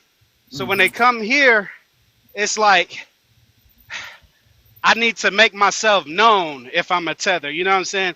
I need to tether myself onto the culture so that way I could look cool with the culture. I need to tether myself on to the achievements so that way I feel good about myself if I'm a tether, right? That's why you hear them tethers saying stuff like, "Oh, we own more than you. Oh, we're more inclined to get education compared to you." They say all type of stupid stuff, right? It's really just a projection because they have literacy crisis going on in various countries. Y'all know the countries. I ain't got to say the names. They don't even have schools like brick and mortars in some places. Like, man, there's so many problems around the world, and it's not to denigrate nobody, but being a tether starts on a psychological level, and in order for them to feel like they have a stake in this country, because naturally everybody wants their ethnic group to survive, right? So what I realized what tethers do, they have a toxic relationship with us when they have pride, right? Nothing wrong with being proud of who you are, but when it's too much pride on a toxic level, that's when you start to act like a tether because you come in this country, right? And you want to disrespect Juneteenth, for example. Y'all seen that, right? Or you want to disrespect Black August or whatever we got going on. And you don't see us going to Trinidad or Jamaica or Nigeria, wherever, saying, you know what, we're going to take this holiday and we're going to turn it into Black American Day because it really belongs to everybody, or, you know, try to attach it to another place. We don't run up on Eastern Parkway Labor Day, right? Juve, all of that in Brooklyn. And we don't say, you know what, we're going to turn Caribbean Carnival into Black American Day, and we're going to throw away all the jerk chicken, all the curry goat, and we're going to add candy yams and collard greens and jambalaya. No, we don't do that. But tethers feel they need to do that because they're insecure about themselves in this land. They're worried about how Black Americans and white tea people, that's who they really worried about, how they perceive their group. So they want to say, look at me, white mommy, white tea daddy. I'm doing better than the FBA. Look at me. Oh, I'm not like those FBA. Oh, go unalive a Black American. Don't unalive me. I'm a Jamaican. Right? That's the type of mentality they have. They're vampires. They're zombies. They're devils. Tetherism is a virus. Keep stomping them out, brothers and sisters. I land my Appreciate plane you. because FBA invented the plane. Salute. Salute. Can I say Hey, this? I hey, just want to finish your say, workout, brother. uh-oh. This man I was want to working out. He can't. He was.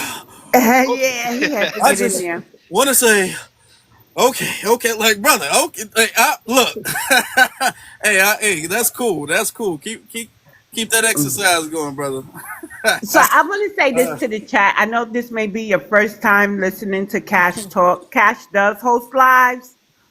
What he's saying on this panel, he's one way. You're not going to catch him on another panel saying something different. He understands the tether. The way that foundational Black Americans talk and stuff like that, he understands what we mean, who we are addressing. And since I've met Cash, he has been the same way. The same way. I feel he gets it. So I wouldn't call Cash a tether. I Yeah, just yeah. I wouldn't. mean, this is what we're having a space right here. You know Yeah. what I'm saying? Tether, like we keep saying, tether is a behavior. If you're not behaving like a tether, you're not a tether. That it is what it is. Okay, this isn't no because if we're that's the definition of the word. We're not going to change the definition of the word. The definition of the word is based off of a behavior. The definition of a sellout is based off of a behavior. It's not based off where you're from and how old you are. Okay, these are behaviors. You're categorized by your behavior. If his behavior is not like a tether, he's not a tether. It's very simple. It's not complicated. All right. Um, but thank you for that. And let's get to Ray. Ray, you got it, bro. How you doing? Can you guys hear me? Yeah, yeah. All right, good. So basically, I wanted to talk about that dude that was like talking about like Houston, how like there's like Nigerians when he what's that dude name? Olivio or Olivier, what the Alfredo. His name was Alfredo. yeah, Alfredo. Okay, that goddamn cheesehead. So listen, right? I saw a viral video of this Nigerian light skinned high yellow girl who's Mm-hmm. in Houston, by the way. I think she was like born and raised in Houston, right? And she was talking about how she was being like looked down on, being discriminated, and how like a lot of because she said that Houston is like Nigerian central.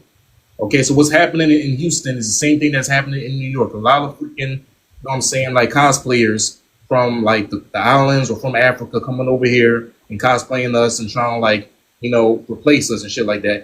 And excuse me for cursing.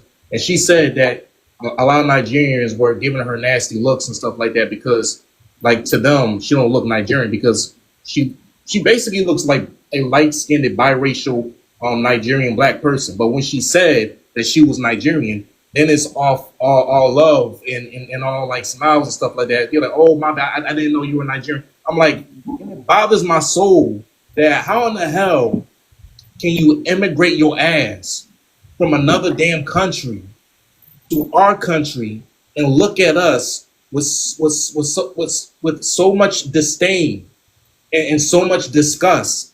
Like, bro, like we did not goddamn oppress your country. Y'all forgot that your country was a goddamn colony, a British colony, and they sucked the resources from your land. We didn't do that. Okay, we fought for the night. Listen, I'm not a descendant of a civil rights leader that was a part of the 1965 Immigration Act, but guess what? I am a person who was a part of an ethnic group, part of an ethnicity, an ethnic group that fought for the 1965 Immigration Nationality Act, because usually that act originally benefited basically benefited European whites, white people. It didn't benefit black Africans or black Caribbeans. It originally benefited Europeans, okay, especially your European small hats, okay, freaking Germans. But we fought for y'all to come over here, and now you're looking at us with disgust. It's just so freaking crazy to me, and that's why we need to delineate. And that freaking ignoramus, that stupid idiot that says that there's nothing wrong with Nigerian culture mixing with Black American culture. No, it is wrong. Okay, because that right there is the first step of ethnogenocide or ethnocide. Mm-hmm. So yeah, that's what I'm going to say. That's what I'm going Let's to be honest.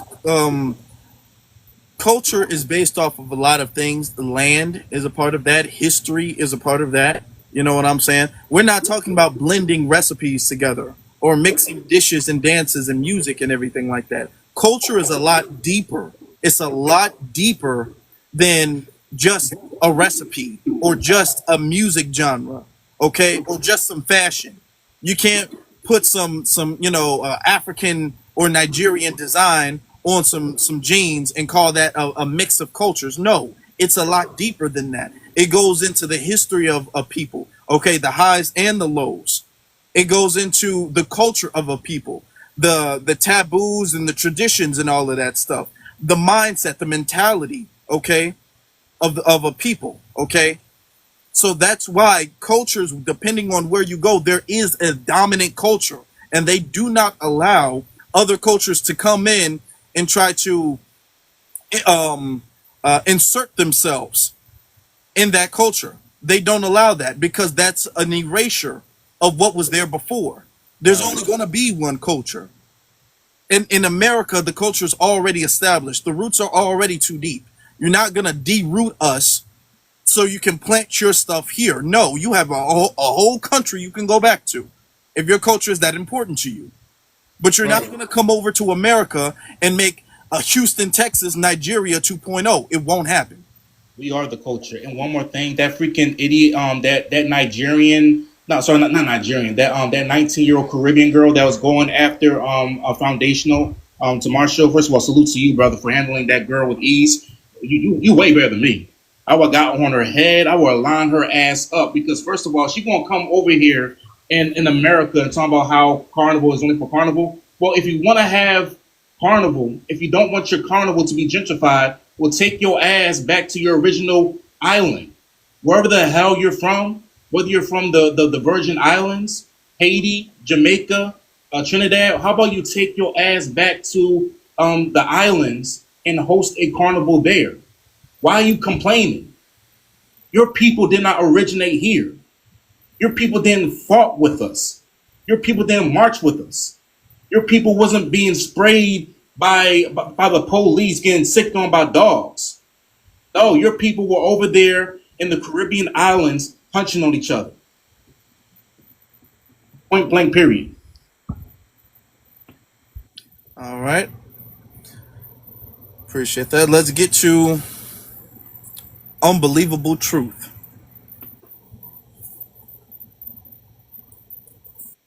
What's Excuse going me, on? brother. I'm sorry, not to cut you off. Unbelievable. Afro, if you want to drop me, because I don't want to mess up the algorithm, but I know you want to get some more people up here, and I want the conversation to keep flowing. So if you want to drop me, go ahead, Cousin, bro. did Yes, I cousin did, talk? sister. Oh, I'm sorry. Okay, cousin. I got it in, but Oh, I thank you remember very much, now. family. Okay. Appreciate you, cousin. All right, y'all be careful. Oh, damn, my bad. My Peace, bad. God. So All good.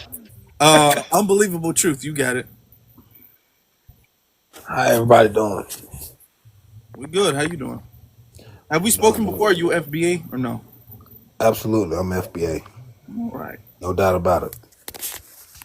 By way of Atlanta, Georgia. What makes someone the tether? YT talking points, saying regurgitating the same things that they say. Typically, like, oh, we lazy. They taking the jobs that we don't want to do. The same old tired two-step that they always like to speak on, knowing that that's not the reality of what's going on over here in America. It's just the irony of it for me is that they got so much input on how we could make it better over here, but can't even figure out how to stop eating mud cookies over there in Haiti. Can't get out of shanty towns and mud. People coming over there stealing their resources and building infrastructure, and they not doing it. But they got so much to say about what we doing over here in America. It just don't make sense to me, man. That's all I gotta say. Let me tell you something. Haiti is a very interesting case, right? Because Haiti has a tremendous victory that I never try to strip them from. I never try to take any credit away from them when it comes to that. I never try to belittle that when it comes to 1804 and then what they've also done to benefit the rest of the Caribbean. You know, so I always give credit where credit is due. The problem that prevents Haiti, and I was on YouTube Live yesterday, and I was speaking on somebody, an African in America who was speaking on Haitians, and he was speaking to a Haitian, and she didn't even know that much about Haitian history. I know, and I'm not even a Haitian, and I know more about Haitian history. The problem that we see with Haiti is not because Haiti is not full of resources. Haiti is. It's not because Haitian people don't have sophistication, which is what he was saying. It's not because Haitian people are dumb. It's not because of that. The problem with that, and then the rest of the Caribbean, and this is the tough truth, okay? This is a hard pill to swallow for people, in particular the Caribbean. The problem is the fact that there is a lack of a code of conduct, okay? In America, there's been, for the most part, a consistent code of conduct among Black Americans, all right, that if violated, gets ostracized, all right. Dr. Claude Anderson talked about that. Now he feels like, and he spoke on. I'm saying don't speak on. Somebody saying don't speak on Haiti. No, let's tell the truth. And I'm speaking about the Caribbean. And this also goes for Africa as well too. Okay, and I'm trying to highlight the difference between our culture and that culture. All right, not to say that that culture is unsophisticated or can't do it. All right, but we're realizing the problem of, somebody says inappropriate behavior. That's what he called it, inappropriate behavior, because we need a code of conduct, and people who violate the code of conduct is needs to be deemed as inappropriate behavior. All right. And what we're dealing with is people who come over here. These are the remnants of people who come over to America, and they have violated codes of or they don't have a code of conduct, and therefore they have inappropriate behavior when they come here. And what we're dealing with is inappropriate behavior from the entire diaspora, not just Haiti. I'm not trying to single them out. From the entire diaspora, whether that's the Caribbean or whether that's from Africa, because they don't have an established and enforced consistent code of conduct among each other. I'm not talking about laws that the government implants on them. Okay, I'm talking about the way they have treated each other and their rules and violations to each other. They're cultural, because it's not a law. A code of conduct needs to be cultural. And when people who don't have a cultural code of conduct, inappropriate behavior can ensue, and there's no way to address inappropriate behavior. Okay, and this is the difference. Dr. Claude Anderson said that needs to be called out. There's inappropriate behavior that needs to be called out. If you guys disagree, you can feel free to come up. You can feel free to come up. So you have people who do the right thing, and then you have people who do the wrong thing. But the thing is that you have, for instance, if you have 10 people, 5 of them want to do right, 5 of them want to do wrong, but the 5 who want to do right don't push the 5 who want to do wrong out the room. And that's the thing. So the 5 who want to do wrong stay in the room. And you can't get anywhere with that. You can't push the needle forward or create any progress because there's no cultural code of conduct that is enforced among people. And that creates an environment of inappropriate behavior. And that environment of inappropriate behavior comes to America and is now affecting us. And this is what we're calling out. Tether is based off of what? A behavior. Tether is based off of inappropriate behavior from immigrants from the diaspora. So it's very important that you all listen to what we're saying. And you know it's the truth, because that's why you guys are protesting all in Africa. There's protests going on. Nigerians are getting banned all over Africa because of what? Inappropriate behavior. So it's not hateful, nor is it wrong to say that. It was You know, another thing I wanted to add as well. my bad. Um, Real quick. you good. I get that they fought for their independence, but you know they never mentioned Why y'all speaking on? Look, Oh bro. no, you gonna Hold speak? on, man. Shut I up. want Slow you to down. speak. I want you to speak. Slow You're why down. did saying they a lot in never the chat speak on room. how You on here? why did they never speak Juju. on 1 minute, excuse unbelievable. me, 1 sir. minute, unbelievable. Juju, Haiti is not without reproach, right? Because maybe if somebody told y'all the truth, y'all would fight harder for Haiti than you do for the temporary protective statuses over here and gentrifying the hell out of Brooklyn. Okay? Let's start there.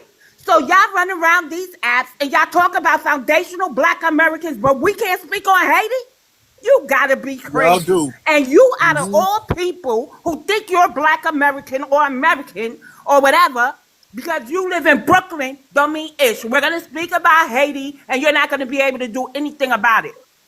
So when I told you to come up and have the respectable conversation, you could have led a bit differently so we didn't lead to here, honey. Because we gave the 1804s their props. But you new niggas, y'all ain't got no heart.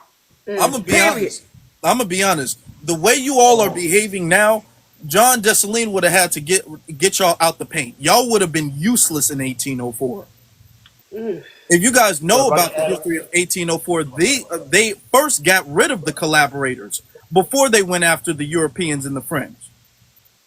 Y'all would have been the first ones to go. And y'all talk about Haiti. Y'all are a disrespect to Haitian culture. The way you guys are acting. Not all of you, of course. Let me say that for somebody's feelings get hurt. But you in particular. All right? Y'all are not above reproach. And you're damn sure not above reproach because you're causing a problem here. So yes, we're going to address it. Y'all feel y'all are emboldened enough to speak on everybody else's issues, everybody else's culture, but the second somebody say something about y'all want to come over here and y'all want to be like, we can't speak on y'all? No, you're in America. And if you're in America, we can speak on you. I Damn. just wanted to add on. But no, I was I was just gonna trying add to on, I say was that gonna add on something they to love Kim. to bring that up, but they never talk about how they doubled back over there and they've been paying reparations ever since. So I'm just trying to understand why they never mentioned that. Yes. Oh yeah. They came back with the warships, and then told them they had to pay the banks, and then they couldn't afford it, so they cut down some of their trees and to be able to afford some of the money that was owed. But that's another story for another day. The thing I wanted to talk about and kind of add on what you was talking about earlier in regards to why some of the countries are in shambles is because of the poison of the Pan Africanism, right? A lot of people are so focused on building a continent 10,000 miles away instead of minding their insert country business, instead of minding their Jamaican American business, or instead of minding their Haitian business, right? So instead of minding about what's going on in their homeland, they're rather focused on let's build Africa, let's go to Africa. If you talk to anybody Jamaican or Haitian, they'll say, they'll say one Africa or one United Africa instead of their own homeland and making sure their homeland is okay. See, the one thing us Americans do, we said, hold on, for the last 65 years, we've been pouring our empty cups into other people and being the emotional currency of the world and jumping in front of everyone's atrocities. Now, for the first time in 65 years, we're going to pour into our own cups and we're going to be a little bit of selfish and focus on home first. Yeah. That's the difference. And so, if people had that kind of mentality and that attitude, their homeland would be fixed like this. But instead, what they're doing, they fight against us for wanting to do exactly that. Fix our homeland, make sure we good first. Because we have a saying called charity starts at home. So we got to make sure we align ourselves with the ancestors and what they have been saying and make sure charity starts at home. So that's what they need to do. They need to focus on home. Jamaica need to mind their Jamaican business and take their land back from the Chinese, kick them out, and get their land back. Haiti need to remove the government and the puppets in place, go back home. They have the benefits, the privilege, the finances, the money, and the power now off the backs of our ancestors here in the United States of America. Use that influence, money, and power off the backs of our ancestors that you making and fix your homeland. Don't sit over here and get comfortable. Don't sit over here and get comfortable and enjoy the fruits of our ancestors' labor. Yeah. I don't know. I can't hear you. I can't hear you. Nick got muted. Okay. Well, let me say this. Let me say this. BX, to I'm what good. you said. Yeah. Foundation, you back? No, I'm good. Go ahead, family. I'll land on that. To what you said, and then I'm gonna ask Zizi if she has anything she wants to add, and then we'll get to Curly. To what you said about them in particular Florida fighting for an extension to their protected status. And they want to stay in the country, they want to stay in America. And I spoke on this on YouTube as well too. And I said that it's an issue, and I'm specifically speaking on the men. It's an issue for a grown man to fight to stay in another man's country rather than going back to his country and solving his problems. Okay? It's an issue if my cousin wanted to come over and spend a couple nights because he had flooding in his house or anything like that. He can feel more than welcome to come over and he can stay. But the thing is, if he's saying, I want to come over, I want to stay, and I don't want to go back home and deal with the flood of my home, that's dishonorable. Okay? You go home and you fix whatever issue you got going on home.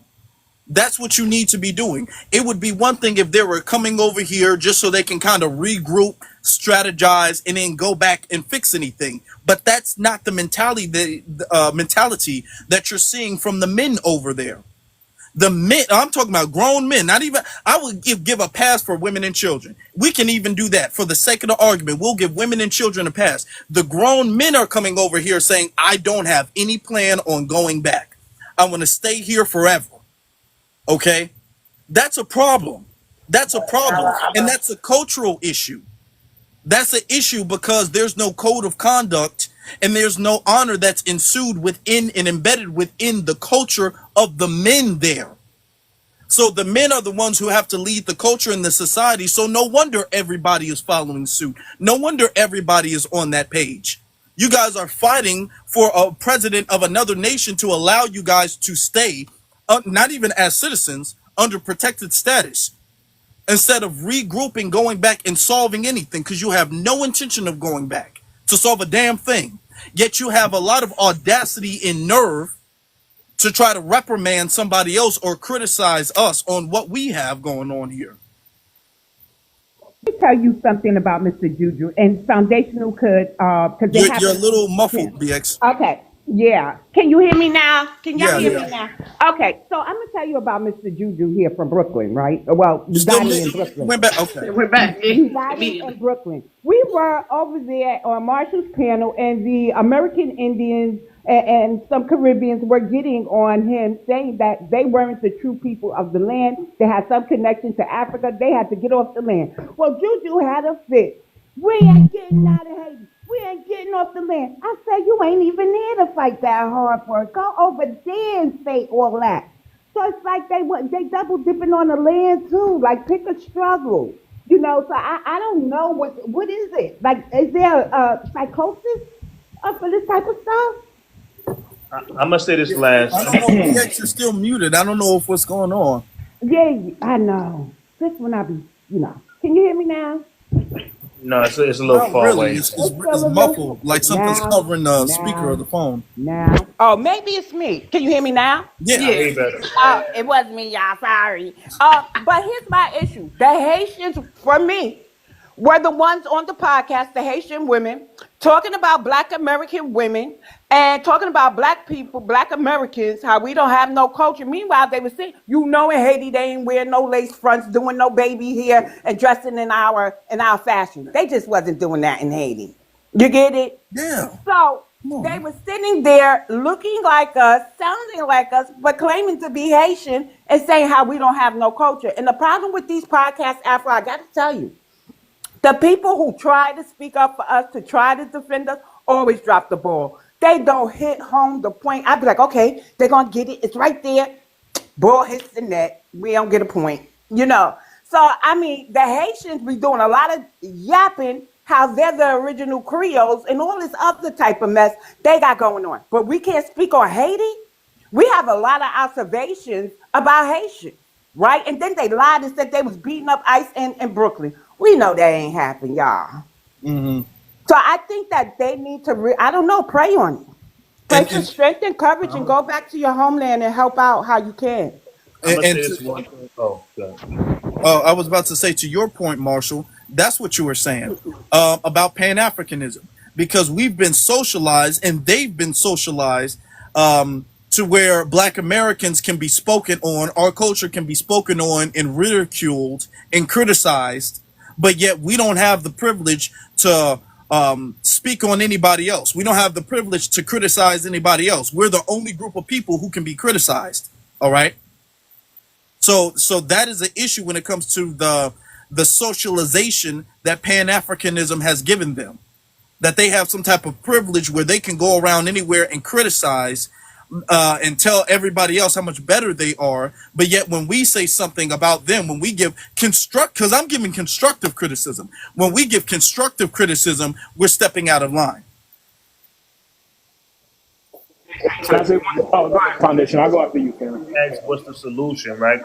I saw in the comment, what's the solution? The solution is focus on home.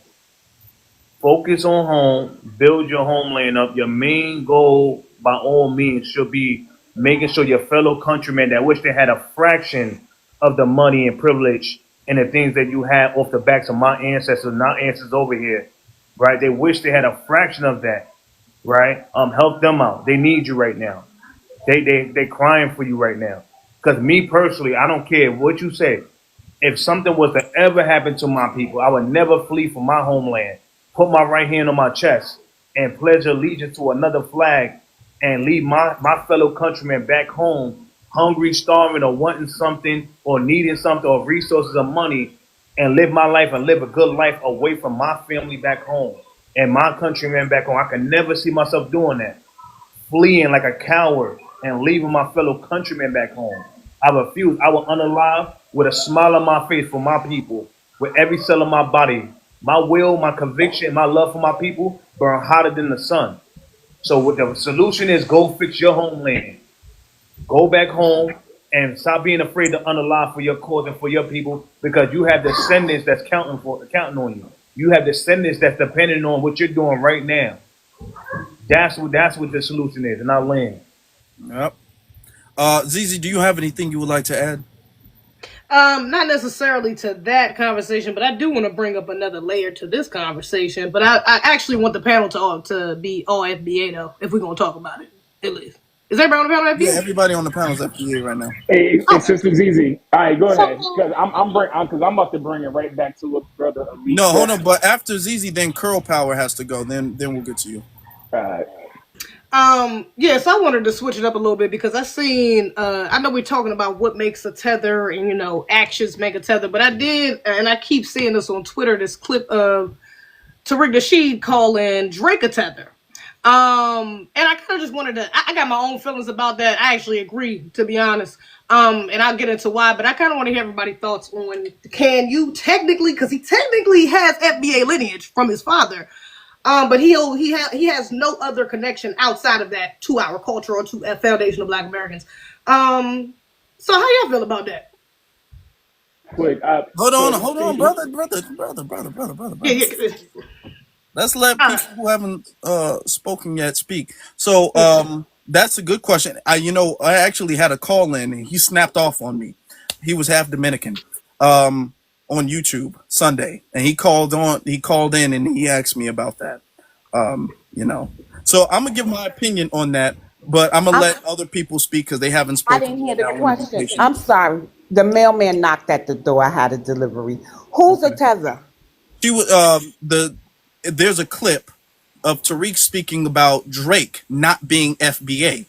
And people are Oh. saying that, okay, well, y'all changing the rules because Drake's father is FBA and y'all don't like Drake, so now he not FBA and y'all picking and choosing and stuff like that.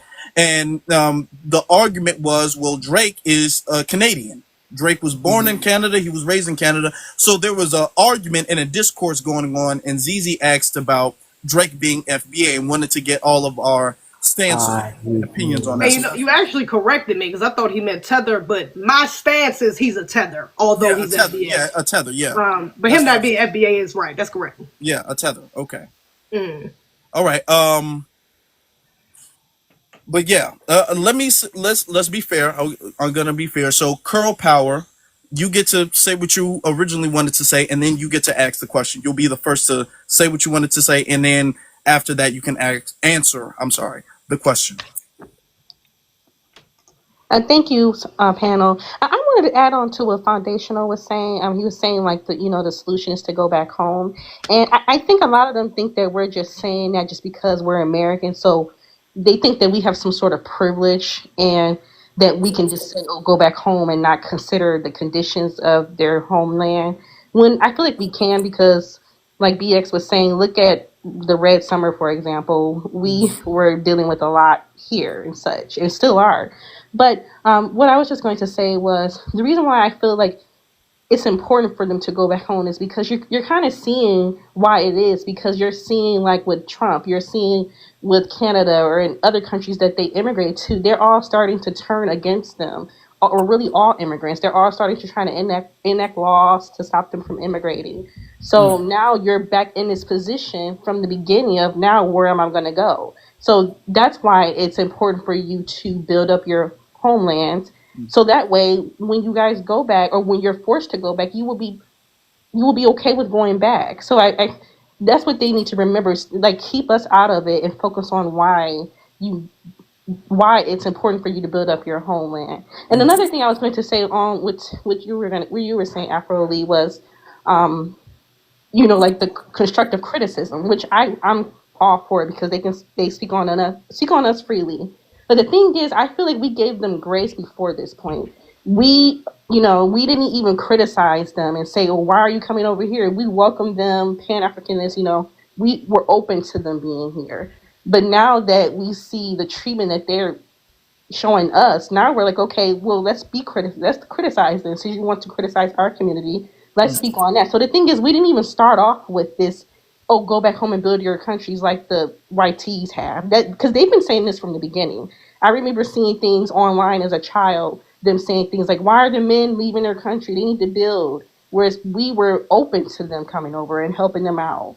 So all of what they're hearing from us as far as constructive criticism is something that they started. This is all a reflection of what they started with our community. So I was going to say that. Oh, I'm sorry. As far as Drake being like a non FBA, I know like his father is. I know he was maybe like a singer back in the day too. He, I think we tend to know who is FBA. He does. His father does seem FBA to me, but I don't really think Drake is. I don't think he was raised to be FBA. So in that way, I do agree that he can have like a tether like mentality. Mm-hmm. And I land my plane. All right, thank you. Everybody, we don't even have 100,000 likes, y'all. Come on, we've been in here for way too long. Let's everybody tap the screen. Everybody got to tap the screen. We should have well over 100,000 likes at this point. We should have well over that. Let's get that up. Let's get the likes up. Let's get the likes up. All right, Simon, brother, you got it. Thank you for having me, family. I'm heading out, but I appreciate you. Thank you so much, Afro Lee, and everybody else. You have a good one. You too. You too. Marshall, see you later. Appreciate you, brother. All right, Simon, you got it. Yeah, I was enjoying just listening, but then you brought up um, the part of the men of from other countries, and my point is this: if if your daddy is here, if you're an immigrant and your daddy is here, and you got a nerve to talk negative about Black American heritage, that makes your daddy a coward. That makes your daddy, and I am going to target the men of these countries Mm, because because that is what that tells me is that the women and the children are not safe in that country. So if your daddy was a coward and he brought you to America where he allowed you, he raised you up to speak vitriolic and have all of this negative vindictiveness towards the Black American community that actually got your daddy here. Your daddy failed your mama, his mama, and his children. He failed all the children and the women in his life. And I think a lot of Caribbeans and Africans need to look at the men that they think are strong, smart, have charisma, um, have any type of in black, got any type of game. We Black Americans, we call it game, right? mm-hmm. Um, we don't believe it from you, especially because your daddy didn't have a backbone. But what I find interesting is all of a sudden immigrant children, especially the boys and the girls too, immigrant children, they only get a backbone when they move to America. All of a sudden, because they're around Black Americans with backbones, they learn how to grow a backbone when they're around us. But Mm, wasn't no backbone brought over here by your mama and your daddy. They what they did was they scraped up as much money as they could to try to finally get a plane ticket to then start filing some paperwork. But that wasn't brave. That's not brave. They didn't sacrifice any sweat equity to really protect the land so that you wouldn't have to come to America and fill out paperwork for safety that Black Americans have made. So that's the point I want to drive home. mm-hmm, If your daddy is here, and if you got older brothers, mm-hmm. and if your granddaddy is here, and they all allowed their descendants that either they got them in America or they was born in America, and they allowed you to talk negative or trained you to talk negative about Black American and our greatness. Listen, and then that mean you living in the house with some bitch ass niggas, and I'll land with that, and I apologize for cussing. All I'll right. land. All right, appreciate that. Yeah, yeah, that's I true. was That is true. laughing. And the only way to solve a problem is to tell the truth about it. The only way. So the truth may hurt, it might sting, it might be a hard pill to swallow. That's fine. Okay, it's fine that we offend people. If we offend people for a good reason, it's fine. Let them be offended. Okay, it hits close to home. Let it. Okay, because coddling somebody and acting like there is no problem is not going to solve anything. So yes, be offensive as long as you're being offensive under the guise of righteousness. What I do, I am offended, I am offensive under the guise of justice, so Yeah, it's yeah, good. Simon offended me. Simon offended me, talking about, and they ain't got no swag. You know who my children's father is, Simon. I felt attacked. I felt verbally attacked, Simon. I think he had swag. Is Simon gonna stay on mute? I'm joking, Simon, but I Yeah, was she's I joking. know joking. you Now, just let me no. also I I was was trying to get back joking. to I my was hold joking. phone. on, Nah, I was BX. trying to You're get back still to my muffled. I notes. don't know what's going on, But the BX. difference Oh, is that's real talk, me. That's BX. me, the way I hold the phone. Sorry. I Uh, was just trying to break the ice. I told Simon I felt verbally attacked because he know who my children's father is. And he up there talking about, and they ain't got no swag, and they did this, and they did that. And I thought the man had swag. He wasn't cosplaying. He wore linen So, suits so and mesh here's tops. my, but here's my thing, BX. Right, I want to re-drive that home. The dude you was dating. His children don't talk negative about Black Americans, and that's the main precipice that I want to like land this plane on. mm, If any man that fled their country allows their children to talk negative about the country that has given them shelter and safety, the children need to look they dad in the eye, they older brother, they grandpa, they uncle, look them straight in the eyes and say, "You's a bitch ass nigga," okay, and but just and walk Oh, don't away. do that. And I yeah. land. All right, and that was the second time now. I was just trying to have a crack, crack some jokes. Okay. I think it went left with the Okay. BASBAN. Okay. He ain't wrong, but I'm like, He hey, ain't wrong. this He is ain't wrong. now. You Let know, me answer the yeah. question about Drake being a tether. Let me answer that. Drake's father is FBA, and Drake's mother is not FBA. So a lot of people be like, isn't he bilingual? I mean, y'all want to claim half FBAs when it's convenient, and then y'all don't want to claim half FBAs when y'all don't like them. You know, hear this out, okay? And this is even beyond the situation with Kendrick, but I do think the situation with Kendrick just highlighted this issue, okay? And it further went to illustrate what we're saying. There is a disconnect that can happen, okay? The culture is America. Drake he was born and raised in Canada. It's not like he was raised back and forth with Canada and America. His father wasn't really in his life. He wasn't raised by his father. He was raised by his mother in Canada. So even though his blood, he does have half FBA blood, the thing is that his connection to the lineage has been very, very disconnected. Okay. So because his connection is disconnected, he can make the argument that yes, he does have a connection that exists, but the connection is so far from him that when he behaves a certain way, it's tether behavior. Because majority of his upbringing is not that of FBA, not even half of that of FBA. Let me give you an example. If a Nigerian and let's say a Jamaican have a child, and the child was born and raised in Jamaica and spent their entire life all up until adulthood in Jamaica with no connection to Nigeria, the Nigerian parent wasn't in the kid's life, no connection. That child could then not go to Nigeria and say, hey guys, I'm Nigerian. Nigerian people wouldn't accept that. They would say, you really don't have a connection here. Yeah, by blood, technically, and we can't, I guess, dismiss that. But when it comes to the lineage, not really. You know, not really. It's a very vague and weak connection. Which then, when you factor that in with Drake's behavior, that's the thing. Follow me.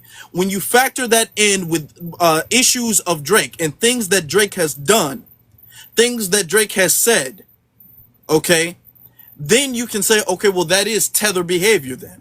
We're not changing the goalpost, but we are recognizing the fact that Drake, you are Canadian, okay? That is what you are. Now, it would be one thing if he was raised back and forth, but he was not. He was raised and spent his entire life all the way up until adulthood in Canada with his foundational Black American father, which was his tie to the lineage, not being present. So therefore, it makes his behavior that of a tether.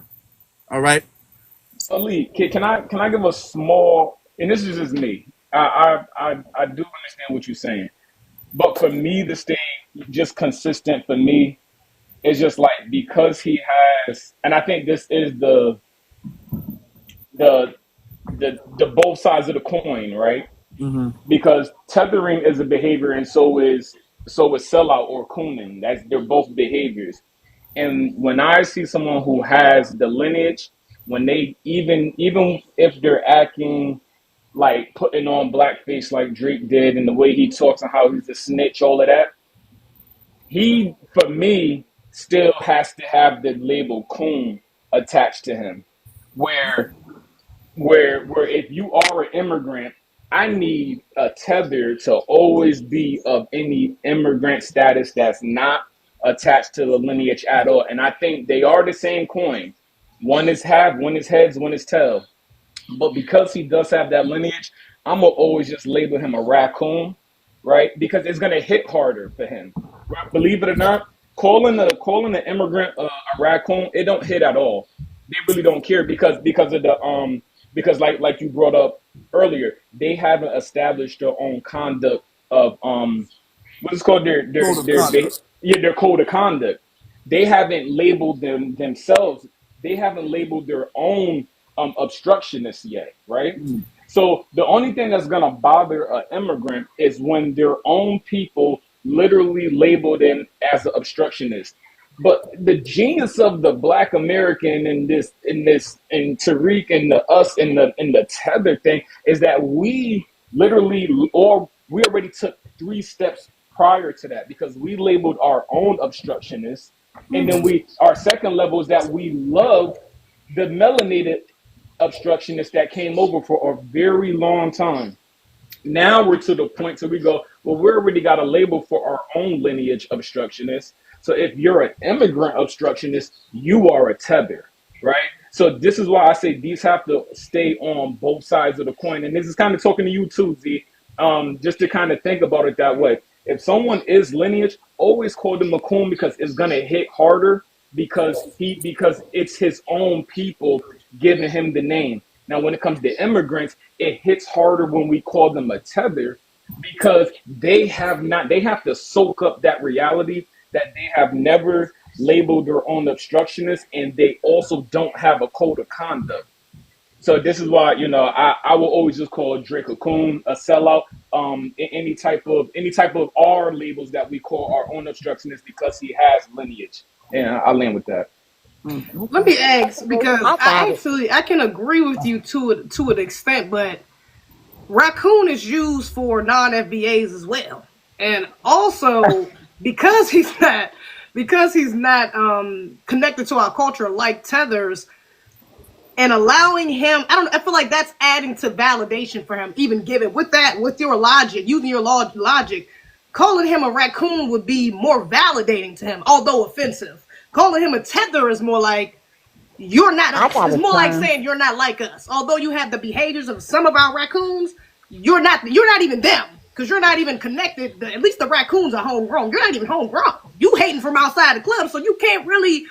You see what I'm saying? Because I'm sorry, Candace Owens Coon Jones. So it's used But raccoon. I that, but see what that, you're but that, saying, but but that's what I'm because saying. he's The not rack. from here, it's like to detach him from us. We should label him as those who are not of us. You So know. so I got I here's got a my term. response. Hold on. How about Here's we my call him a Technically, cocoon?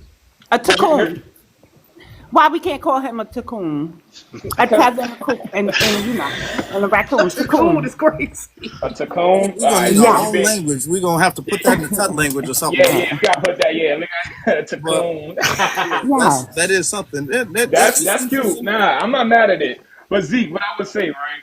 What I would say is, even when you say that we share raccoon, right? That's us sharing our code of conduct. That's from Pan African back in the day, us really sharing our code of conduct with other people. Africans don't call their obstructionists raccoons, and if they do, they got it from us. Same thing with the Caribbeans. I asked them what's their obstructionist name. They don't have an answer. They copy off of us. You ask any melanated person on their planet what hits hard, and they start using our terms, and it's like, so all right, so for the past 60, 80 years, 100 years, everybody been piggybacking off of how we label our obstructionists, right? With this renaissance we're in, and we're very consistent, and I think it's good to stay consistent. Drake, because he had lineage, will be a coon, and any other melanated immigrant that is away from that uh, will be a tether, because even like it just seems like I'm just a consistent dude. I just try to really keep that because he is still lineage at the end of the day, and he needs to be ostracized like the best way the lineage knows how to. We could call him any of the sellouts, the Uncle Toms, the raccoons. But he deserves all of them. That's what I'm saying. He doesn't deserve an extra one I think because we that's should what do he a wants vote. to be. I think he wants to be a tether. Like he wish he was not attached to us because he wasn't raised in the house with us. So that's really his crux. That's his kryptonite. The fact that he is attached and knows nothing about us, and he still has to get Uh, labeled I what don't he see it like is. But now, okay. Let me say Push this. back on that. yeah, I'll Push back on listen that. to it. Hold on. But let me add to this. Um, that's a fair argument. And I could see that if Drake was raised in America. I could see that argument if Drake was raised in America, but Drake is not raised in America. Drake didn't become an American until much later into his adulthood, which makes him an immigrant. Drake is an immigrant. I mean, even though he does have a lineage tie to our culture, Drake is an immigrant. And Drake's behavior is not just problematic, but Drake's behavior is that of a tether. It's not like Drake is just out here kissing ass for white folk or anything like that. But Drake, and his column, kind of, to use the way Kendrick was saying, his colonizer behavior is that of a tether. So Drake moves, his behavior is like that of a tether. And that is on top of the fact that Drake is also an immigrant. So the way I see the word coon and the word tether and all of these other terms that we use to um, identify problematic people, I don't think that we can use all of these things like super interchangeably. You know what I'm saying? Elevated coon. I'm liking the conversation. So so when We he be got different elevated, words because I for it. swear he's a new evolved coon in a sense. He's an elevated coon. But And I feel where you're Yeah, coming definitely from. a hybrid. yeah, Yeah. Yeah, it's a hybrid, I guess, between the like BX said, a cocoon. Cocoon. It's that. Cocoon. It's that. uh, But let's put Drake into perspective. He is Canadian with Black American ancestry. That's what we say about the Nova Scotians anyway, right? The Nova Scotians who left during the Underground Railroad, who are of the lineage, and then they went, Rock they John, had their Rock, ethnogenesis and stuff. Say the that Wayne again, delineationist. That's Dwayne Rock Johnson's family. He is part of that lineage, and you see how he moves, and you see how he acts. So how I look at that whole Drake situation, I'll say that he's melanin. He's a melanin minstrel face. He's a minstrel show, right? We gotta switch up our words, right? And we got a garden variety of words that we use to describe people that are obstructionists in the lineage. And I would say that he's a minstrel show due to the fact that he has made statements saying that he freed the slaves, disrespecting black women at the expense of immigrant thoughts, right? Knocking That's up good like language, like brother. oh, I said thoughts. I didn't go into. I can't say thoughts. Can you say that, BX? But TikTok knows what that is. I forgot the word existed, but we. Okay. Okay. Ebonics. See, so just a little Ebonics. No need to explain. I'm Go ahead, trying to be delineation. I'm TikTok. just trying to be safe. I'm just Oh, trying to be I'm safe, trying to brother. be You got it, TikTok brother. friendly because I would normally say other choice words, but I'm trying to switch it Right, up. it's better than Yeah, yeah, the yeah. So say 304. Say 304. Yeah, 304. the Yeah. 304s, right?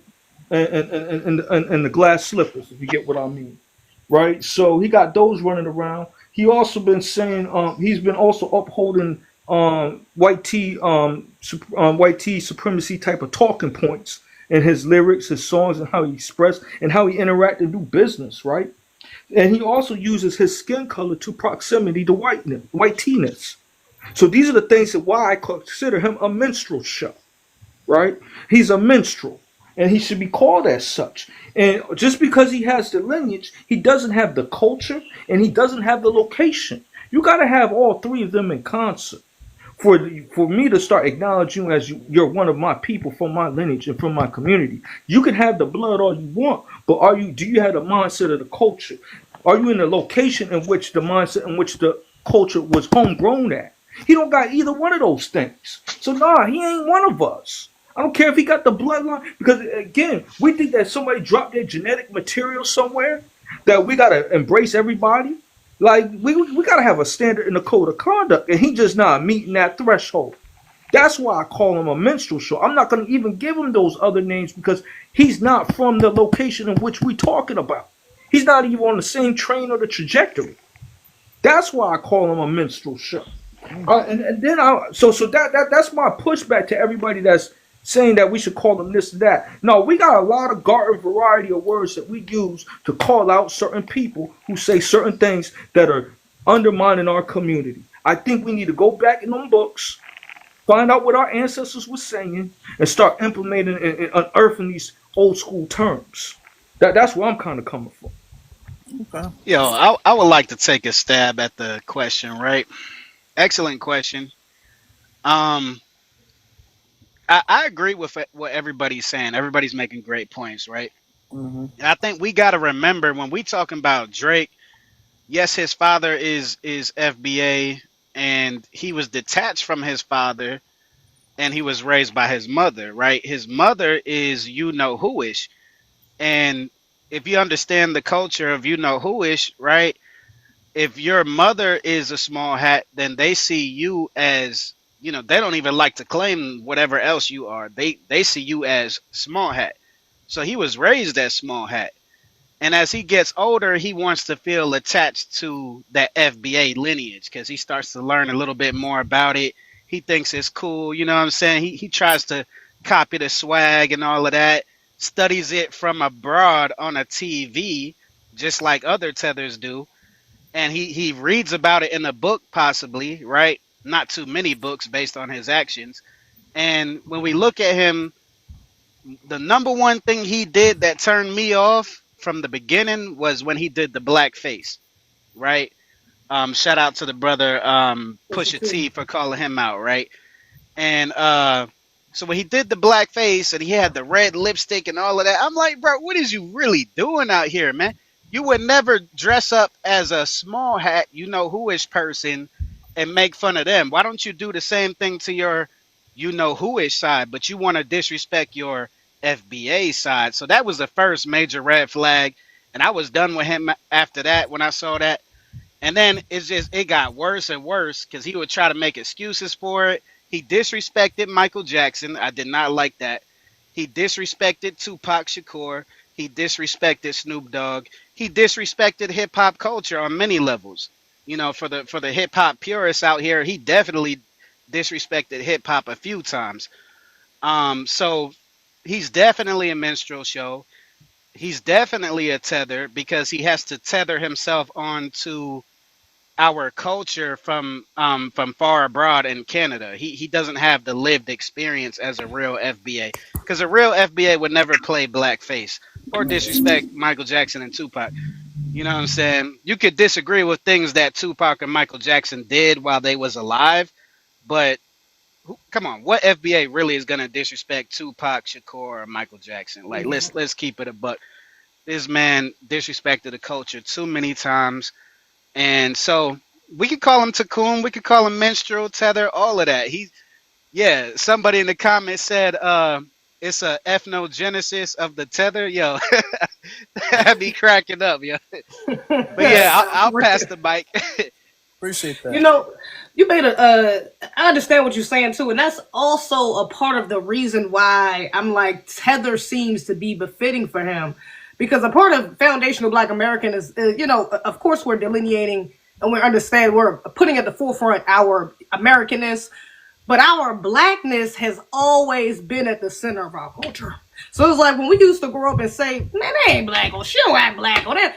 It wasn't this BS that people try to, they talk white, or they talk proper, it's like that connection to our ancestors, that soul, that the cultural aspects that we experience growing up. That's what we mean when we say, oh, he not black. He not black. That's not, what I'm saying? Even other non-FBAs, oh, they not black. You even have Black Americans who only identify as black.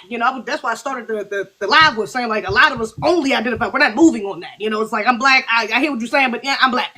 We're stopping there. So that's kind of like consistent across any part of America as far as the foundational Black American experience. So for him to not have even kind of, sort of, like Afro was saying, whether he went back and forth, he spent a couple months here, something like that throughout his childhood, his formative years, not 25 and you in America going down to ATL because you need a club hit from 21 Savage. I mean, at 13, was you going back and forth to your father's family reunions? Things of that nature. Like, did you come here to celebrate Juneteenth before it became a federal holiday? Like, he didn't experience any of that. So it's like, to even give him raccoon, it feels a little too good. But even moreover from that, his mom being, like, we know, like, the brother just said, his mom being Jewish, they consider him Jewish because his mom is. But we also know that he's not just that. By the standards of white supremacy that they're highly engaged in, they know that he's not considered just that. So they also, although they raised him to think like that, she also raised him, and I'm gonna put this on them for real, but they also raised him to go against that other, and that other is us. So that's why we've seen him do all these anti-black. We've seen him participate in all these anti-black shenanigans.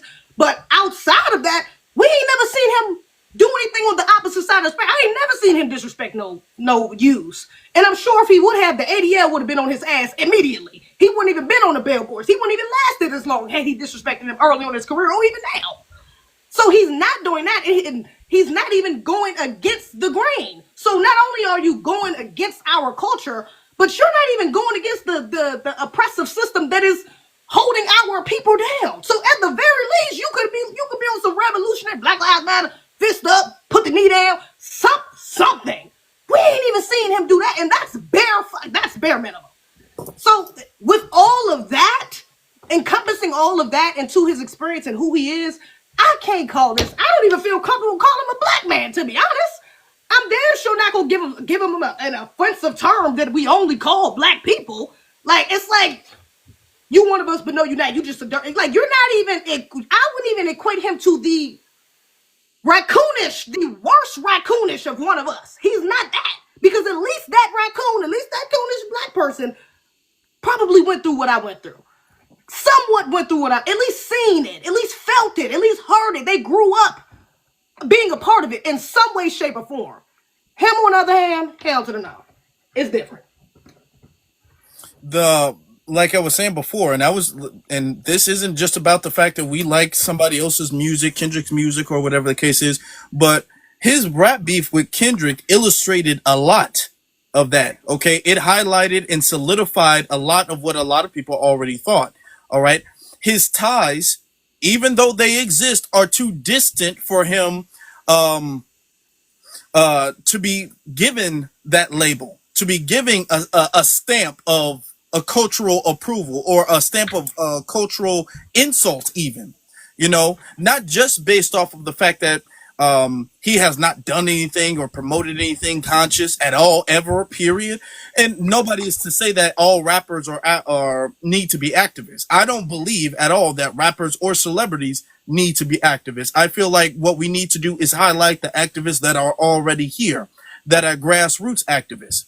Okay, to be honest, personally, and I respect the ones who are, but to be honest, I dislike it when people act as if rappers and celebrities need to be activists. They don't. They don't. We have enough activists who are doing enough on a regular basis, and they're the ones who need to be highlighted. What I dislike is when rappers and celebrities speak against activism, and when rappers and celebrities speak against things that are conscious. That's what I don't like. You don't have to be Muhammad Ali. You don't. But when you turn into the opposite of that, that's where it's a problem. Going back to Drake's situation where he was battling Kendrick, notice in his line, I forgot the name of the song, but he was talking about Kendrick and he was rapping and he was like, yeah, you rapping like you got the slave freed or something like that. And that just lets you know how Drake views slavery, because he said something else about slavery in a song he did with SZA. Okay. Whipping and chaining like American slaves. He said whipping and chaining like American slaves. And then when he was talking about Kendrick, he says, yeah, you rapping like you got the slaves freed. So you can already tell how Drake views slavery based off of that alone, and how Drake views consciousness in and of itself based off of those lyrics. You can already tell his mentality and where he's coming from. He's coming from and he's speaking on slavery as an other. That's how he sees himself. But yeah, let's be honest. That rap beef was very telling.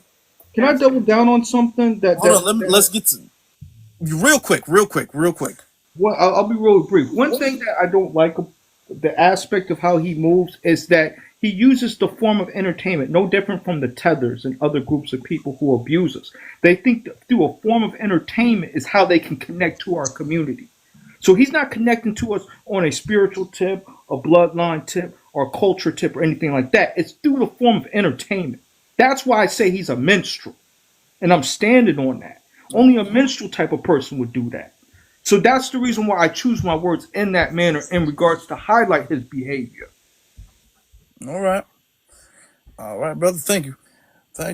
Let's get to Naomi, and then we'll get to toxic, and then we can start wrapping stuff up. Would you like me to address the prompt, or am I to You address? can address the prompt. You can address the prompt, and then you can answer the question. So for me, I agree. I think a tether is a person who they are not connected to us in any way at all. Like, I mean, other than like on that ancestral plane, perhaps, but they are not connected to us. I would consider Drake to be a tether. we have an ethnicity as well. Everybody else has their ethnicity, and for us, blackness is also our ethnicity. It's not just our race, but it is our ethnicity. Capital B in here. You know what I'm trying to say? So to me, I think that a tether is a person who I think they navigate the world in a way where they use our capital B as leverage when it is convenient, if that makes sense.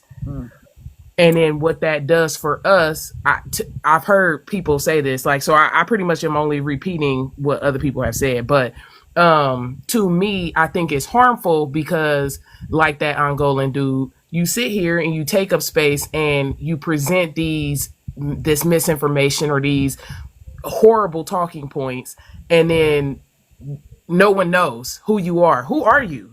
Where are you from? Like, you know what I'm saying? Now we have to find out, oh, this person has been taking up space and allowed to say what they want to say from a perspective that has nothing to do with us. Mm-hmm. And I just disagree with that. Like, if you, especially when you don't take the time to learn anything about us, and sometimes honestly I believe that people know exactly what they're doing out of hate, out of dislike, or I'm trying to choose my words, properly, out of major dislike, jealousy, or whatever the reasoning, to align themselves with YT supremacy. They think they're going to get something that they're never going to get. I don't understand why don't nobody listen to us on that. But Kai Sanaa, I see it in the chat. Yes, I don't, they leverage themselves. And I like that minstrel thing that man was saying. I don't think it takes away from being a tether. I think that's just an added layer. I think some people are here to be tethers in a minstrel way. Like, that's their goal, is to take up space as FBAs or whatever you want to call us in that entertainment industry, which would then, I see what his point is, make them taking up that minstrel space. As for Drake, yeah, people don't really understand, going back to what I said about ethnicity. Like, if you are not participating in the culture, if you're not of the culture, like she said, how do you participate? Like, he will never understand or know what it's like to really be a Black American. Like, whipped and chained like American. Oh, that's disgusting. That is a disgusting bar. Insane. To sexualize or whatever he thought he was doing. I'm sorry for using that word. Whatever he thought he was doing with that bar, insane. And then to do it again, like Kendrick said, like, you just gonna keep talking about enslaved people in this way. Like you just said, this is how he views it. He is an other by his own confessions. He is othering himself. So I don't feel bad to look at him and be like, you and your son and everybody involved with you, when you see his family pictures, you don't see no culture. You don't see his dad. You didn't start taking pictures with Black people until after Kendrick. Talking about you went to a family reunion that year. Why ain't I never seen you at a family reunion before? Because you don't relate to the idea of why Black Americans have family reunions. You don't relate to that. Exactly. Okay, and then I'll end my plane there. Yeah, thank you, sister, thank you. That's true. Toxic, tick toxic. You got it. Toxic, man. Very good pronunciation, brother. Tick toxic. Tick toxic. Yep. Yeah, man. Should I introduce myself? Yeah. Where you just tell us where you're from. Tick toxic, man. I'm from one of them tether nations below America called Jamaica, a lovely African island in the Caribbean. Jamaica's not a tether nation. Let's not do that. Jamaica's not a tether nation. There are tethers from Jamaica, but Jamaica is just a nation. There are very good people from Jamaica, but there are also tethers from Jamaica. So, we're not going to label the nation a tether nation. Okay. I mean, most of the times I hear, like, majority of people who visit here are tethers, because I was in the I was in the hallway saying, brother, hold on. If majority of people are behaving a certain way, then that would make them a tether. Are majority of people from Jamaica behaving like a tether? I don't know about majority, but they come to your country, they flee. I mean, a handful of them flee, probably 8%, 10% flee to your country, and they're what do you call those? Fleers? What do you call them? I don't know the names. I can't keep up with the names. They fleers. What do we call them? Okay, so what you're saying is that because they flee to America, um, that you're saying that they're a tetherer. Is that what you're trying to say? Or what do you? Yeah, What? I don't. I'm trying to. I don't really know how to define because I think us. I heard Malcolm X was a tether. We should burn his No, you books. haven't. You have not heard Yeah, yeah, that. yeah, yeah, Nobody yeah. I said Yeah, sure that. No, did. you he's I haven't sure heard dragging. that. did. You're a liar. You're Yo, lying. brother, I've heard that. You Bye. can't tell me what I've heard. No. No, Hold on. no, I can't. Cause and this is you're acting like a tether. Cause tethers lie. That's one of their first languages. You're Okay, lying. I told you I'm from a Nobody tether says. nation, Nobody says that Malcolm X is a tether. Nobody says that. Y'all are brother. the I ones who swear are to all of a God, I sudden. swear Stop to it, dude. God, I've Stop heard it, dude. Malcolm X is a Stop. tether. Y'all are the ones who are all of a sudden claiming Malcolm to be Caribbean. Okay, y'all the ones starting to do that. We have no issue with Malcolm. Okay, Malcolm is a foundational Black American. Y'all the ones who are trying to claim on to Malcolm being from Grenada, even though he's not Grenadian. His mother is part. Y'all, nobody's saying that, and you're being disingenuous. You're lying. Okay, you started off being disingenuous the first time you came up here talking about I'm from a tether nation. There is no tether nations. There are tethers like yourself who come from Okay. nations, who come from Oh, foreign nations, but I that did say doesn't I'm a make that, tether. no I did stop. say I'm a tether Because from a tether here's why nation. we got to call this stuff out. We got to call this stuff out because you're going to make it seem as if you coming from Jamaica it makes it to where you can't help your behavior. You can help. You can be a good person from Jamaica Okay. or you can be a tether Okay. from Jamaica. You are Okay. choosing, stop it, stop speaking. You are choosing to be a tether. You are choosing to behave like a tether. That is a Okay. choice that you make coming from Jamaica. Jamaica Okay. didn't make you stop it. Jamaica didn't make you that way. You chose to be that way. You chose Okay. to be a grown man who Okay. undermines progress in another person's country. That is a choice that you made. I'm Okay? not in your Don't country blame though. it I'm in on Jamaica. anybody else. Don't I'm blame in it on your Jamaica, brother. country. Don't do that. Okay? Accept accountability for your own behavior. Okay. I'm in Jamaica though, brother. I You heard doubt that? that. I don't believe that because I've spoken to you before. Brother, I'm in what do you want me to show you? Okay, well, if You you're want me to turn my camera on? You want me to turn my camera on? that, first off, I couldn't tell if you was in. You probably in a Brother, house, there's fruits that grow in Jamaica that doesn't grow in your country, and brother. if you Learn might be that. in Jamaica right now, that doesn't mean that That's what I you have told you. all I've of been you in never been Jamaica to for a whole America. year. And What are you even and talking look, about? listen. Brother, Let's say okay, check fine. this out. You can't No, tell me no, where I'm at. I'm telling you where I'm I'm at. not saying. First off, I said You I got you it. spoke And to me if you're before and now you're telling me where I'm stop from. speaking, stop speaking. all right, Let's all say right, superior. Okay, no. my Let's superior. say be quiet. Let's say you're in Jamaica. Let's say that Mm-hmm. for the sake of the argument, and you've never been to the States. Let's say that for the sake of the argument. All right. Okay. Okay. That doesn't mean that Jamaica, if that's the case, you're not from a tether nation. You're just from Jamaica. You came up here being disingenuous. Even How if is it disingenuous if I call myself? I how are self you a title tether? myself. How are you a tether if you're in your homeland and you're not in But, somebody hey, else's home? because I came to your country before. That's You what I'm came. saying. Oh, But you're see not what I here. tell you. I know Yeah, you. yeah, yeah. I let Yeah, you. I came to your country before. That's Mm-hmm. what I'm saying. Yeah, yeah. Like Farrakhan is a tether. You get what I'm saying? How He's Farrakhan a is was not tether. a how was tether. how was how Farrakhan is from Jamaica, brother. And being He's not a Jamaican? No, being he's a Jamaican doesn't calypso make you a artist, tether, brother. dude. Stop it.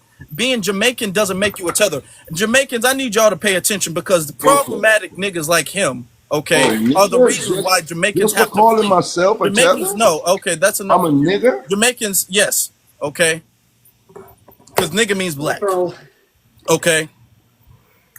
This is the problem. Problematic individuals. Now if he's technically from Jamaica and he lives there Right. allegedly he's lived there. I'm not saying he's not there now. I'm saying that he quote unquote lives there and has lived there his entire life.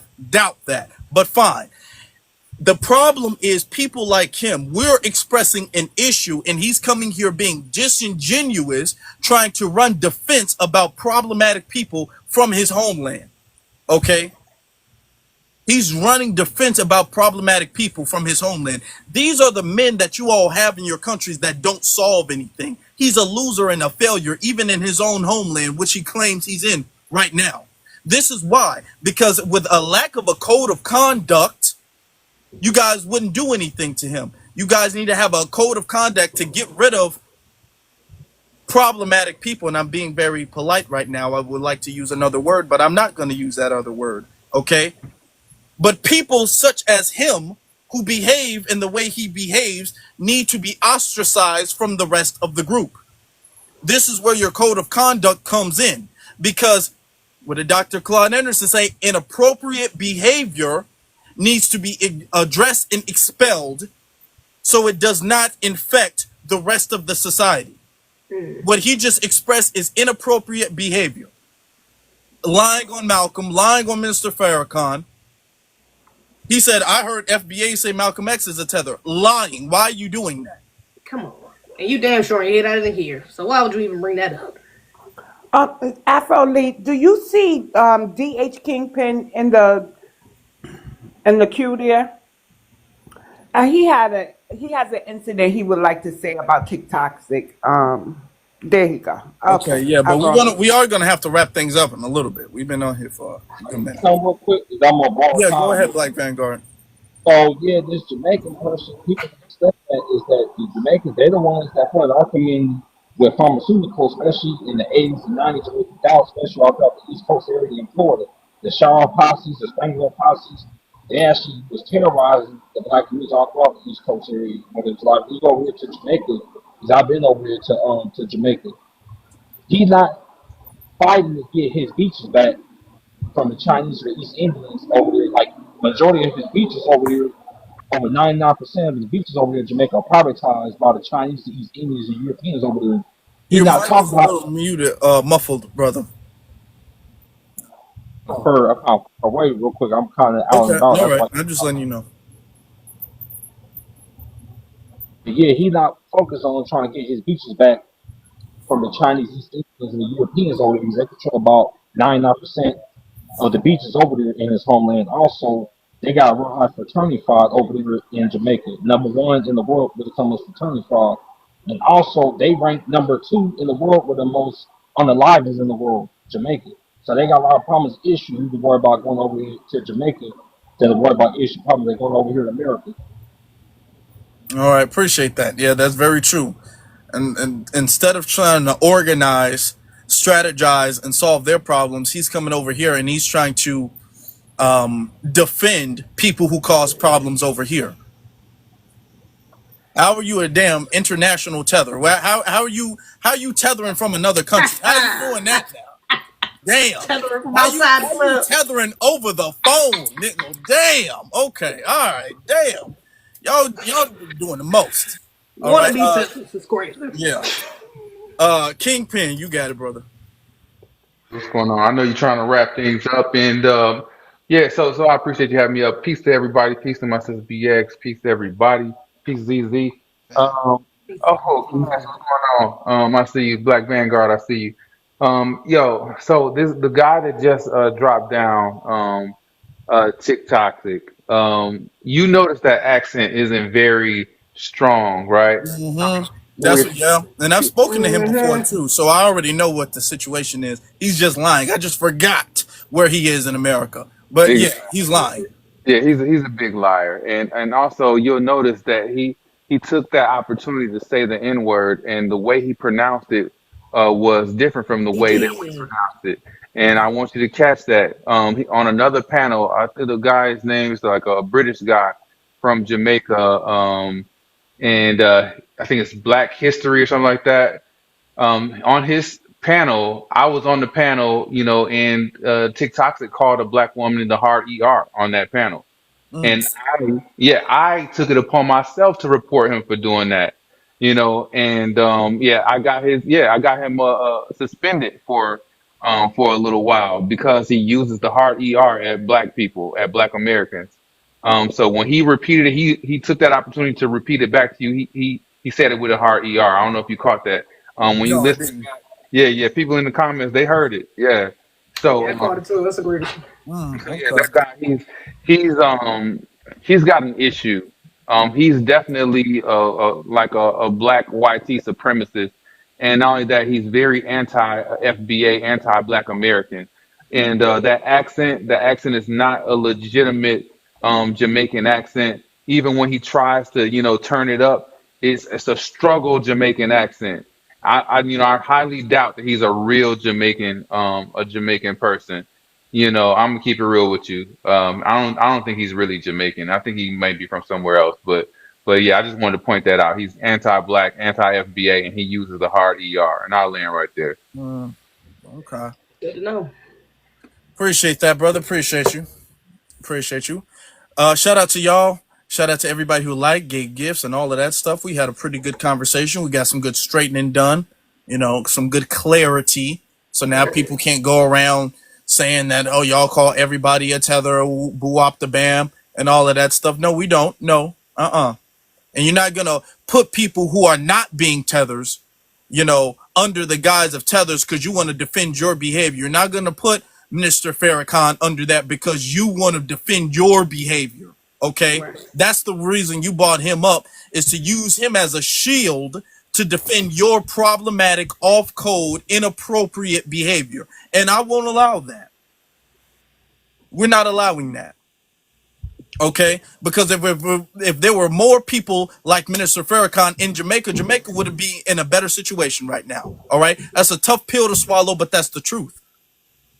Okay, you got too many people like him running around in Jamaica. If he's in Jamaica, I don't think he's in Jamaica, but okay. Brother Neb. Somebody says you're racist and can't help it. Okay. Yeah, sure. Whatever you say, dude. ZZ, you want to have any closing thoughts? Yeah, egregious. Didn't even know wannabe tether was a thing, but good to know. I guess this was a necessary conversation to bring them out, so we are aware of what we're dealing with. Yeah, tethers, it is action based, okay, and it's very. Again, we are talking about we're discussing this more on the surface level. We didn't only just do surface level. Shout out to the panel. We definitely got a lot of layers broken down within the conversation. But yeah, from a surface level, from a face value, it doesn't seem as dangerous as it is. But yeah, these people are really infiltrating our spaces. They are infiltrating our spaces. More importantly, that will affect our progression, like in politics. So we have to be careful. We have to be careful when they come in our spaces. We have to be careful when they speak on us, when they try to speak for us. We have to be very diligent in checking these people paperwork. Because now the new play is, even if they're not labeling that, which I wouldn't be surprised if soon mainstream starts picking up on the language as well. But now you have a lot of people coming over here and just not trying to identify themselves as they'll just say, "Oh, I'm black." Yeah, they don't want to put, "Oh, I'm Jamaican American." "Oh, I'm Haitian." Now they're not trying to put that at the forefront because they see the benefits in cosplaying as us, dressing themselves up as us, and then doing things for other people. So they see the benefit and do that. They see the finesse in doing that. So yeah, we have to be very careful in checking people for who they are and calling them out, exposing them for who they are as well. Because we're not rocking with the tethering. When we getting rid of them, we delineating. Okay, FBA all day. Shout out to the panel. Shout out to the chat. Thank y'all for the gifts. Yes, indeed. Oh, and make sure y'all subscribe. Y'all follow this channel because this is actually the For the Culture channel. So follow this page. Yes. Also, if you want to listen to the playback of this live and other lives, other great stuff we got on the channel, great things we got coming up on the channel. If you guys want to listen to that stuff, go to For the Culture on YouTube and subscribe to For the Culture on YouTube. You can go to that if you guys follow the For the Culture page. The link to that is in the bio. So go to For the Culture on YouTube. Also, me and ZZ also have our own individual YouTube channels. That's Afro Elite on YouTube and then ZZ Rants on YouTube, where we also do content on subjects like this and more content on different subjects as well too. Very diverse. All of these channels are very diverse. A lot of education, a lot of empowerment. So you guys definitely want to go there. If you care about the empowerment of our people, go there, subscribe, show your support. Thank you guys very much. BX, close us out, please. All right, please and thank you. Sure. I want to say thank you to everybody who gifted, shared the live, and who participated, whether on the panel or in the chat. And thank you for keeping order today. We did give out a little bit of straightening. With that said, Afro Elite, when is the next time you'll be going live? I might go live Thursday. Might be, yeah, maybe what's tomorrow, Wednesday? Can I do a Wednesday? I might do it. It would be Wednesday or Thursday. Yep. Wednesday or Thursday. Okay. So I'm going to say this. I didn't know where this topic was going to go because after you answered the question, then what? But I saw what the then what was. And I'm thinking maybe we should have another topic like this. Like, I think the next thing that, well, did we kind of address by ethnics? Nah, we touched on it with Drake, but Drake is a particular case. Yeah. Right. So we could go Because back to that. yeah, because it's kind of like I think we should touch on topics that they're confused about and stuff. There's a lot of misconceptions about bioethics, and there's a lot of truths about them too. So it's clear to define what makes a bioethic, like the components, and what's the proper way to address them. Me personally, I'm gonna just put this out here, and if it resonates with you, then you could make the topic. To me, I think you treat bi-ethnics like you treat biracials. You allow them to identify themselves, and then you operate off a code if you're going to have them in your circles or not. Mm. You get it? Because Mm. you can be bi-ethnic and be on code. Malcolm X, on code, right? Mama Grenadian, daddy full FBA, Malcolm, on code for FBA all day, even though he championed for the whole diaspora. He wanted the whole diaspora to look good. Well, do good. And then you have your problematic ones that run around here and get in our spaces, and you think you have an ally, like on the panel, you hear they by ethnic, you're like, okay, cool. And then you say something like, oh, yeah, because the oppressor says, we're not under oppression. What do you mean we're under oppression? Everybody, or I see both sides, and it's both ways. They don't ever acknowledge that we were, Mm-hmm. ran over the coals. Yeah, we are the guinea pigs in everybody's theory.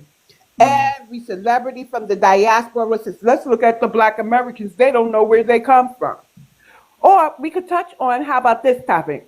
Black Americans know where they come from, and we're the most documented out of the diaspora. And I'll land there because I don't want to drag it on. That's I true. think Those are that's a some good good topic ideas. Thank too. you. Thank you. Thank you, Afro. All right. You all have a good rest of your night. All right. Peace. Be one.